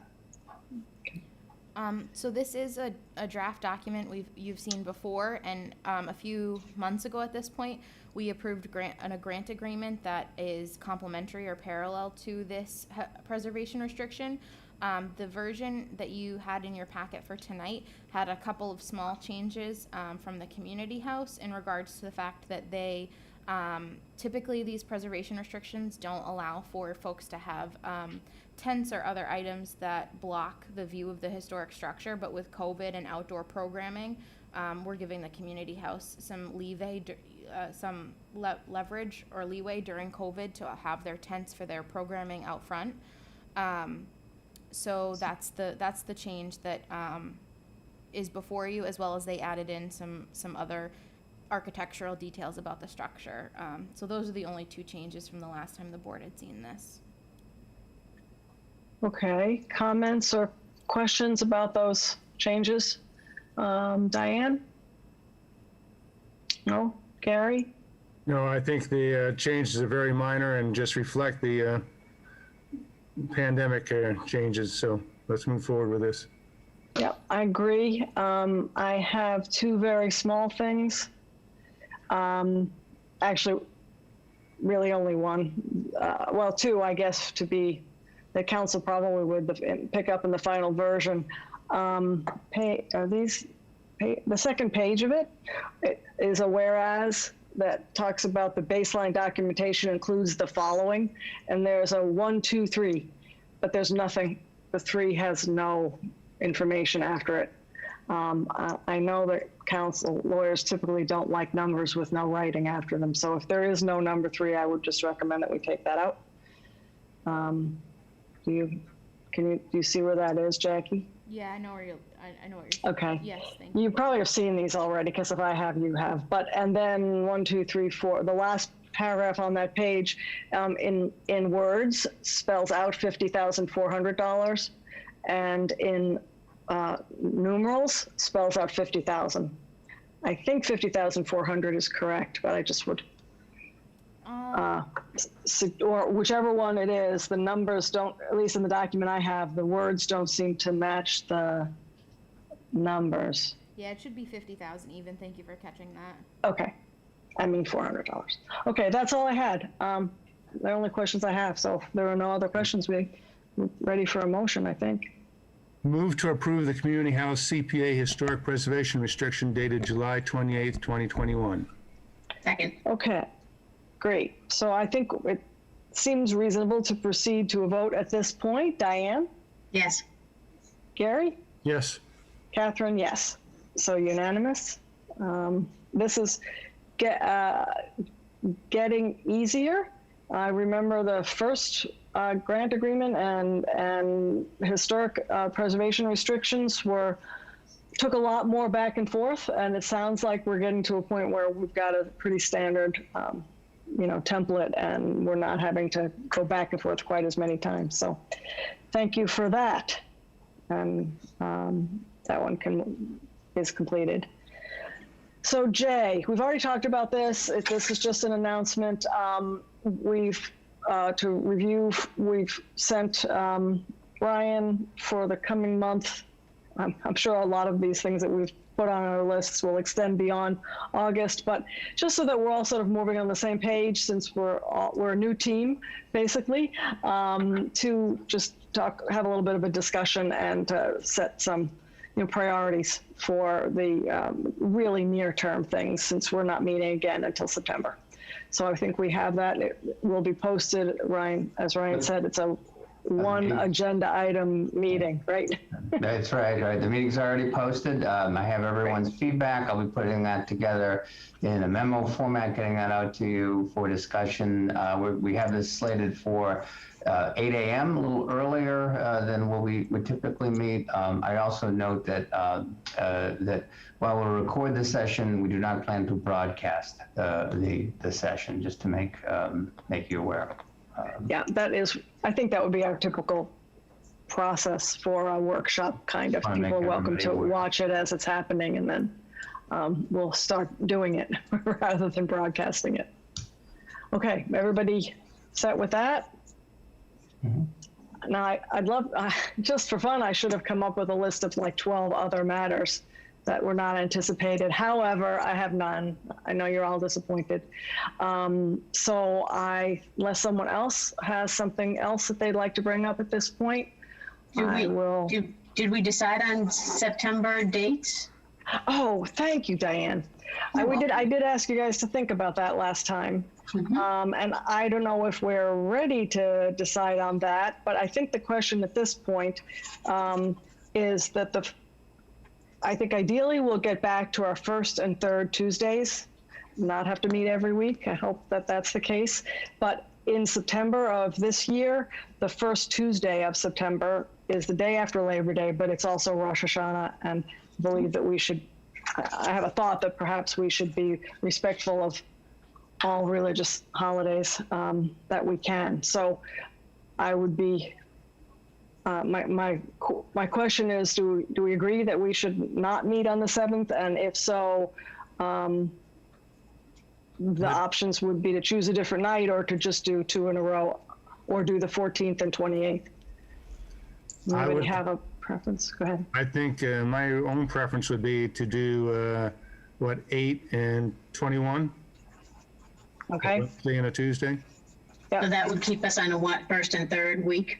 Yes. Yep. Okay. I would agree with that too. That was my option. Otherwise, you're going to run into October, changing that schedule as well. Right. And we're going to need a meeting as early as possible in September. I would just, I guess, ask that so let's assume the 8th and the 21st for September, pending no conflicts. You know, Wednesday night is not our normal night. So as long as that we have the technological and we're not competing with another board that has a public hearing or something, that sounds right. We'll presume that we're going forward with that. So we'll meet this Tuesday, this Friday, oh my gosh, August 6th, and then again on September 8th. Okay, thank you, Diana. You're welcome. Anything else? If not, Diane? The motion to adjourn the meeting. Second. Second. Okay. All in favor, Diane? Yes. Gary? Yes. Catherine, yes. So we'll see you all Friday morning. Thank you for the early time, and thank you for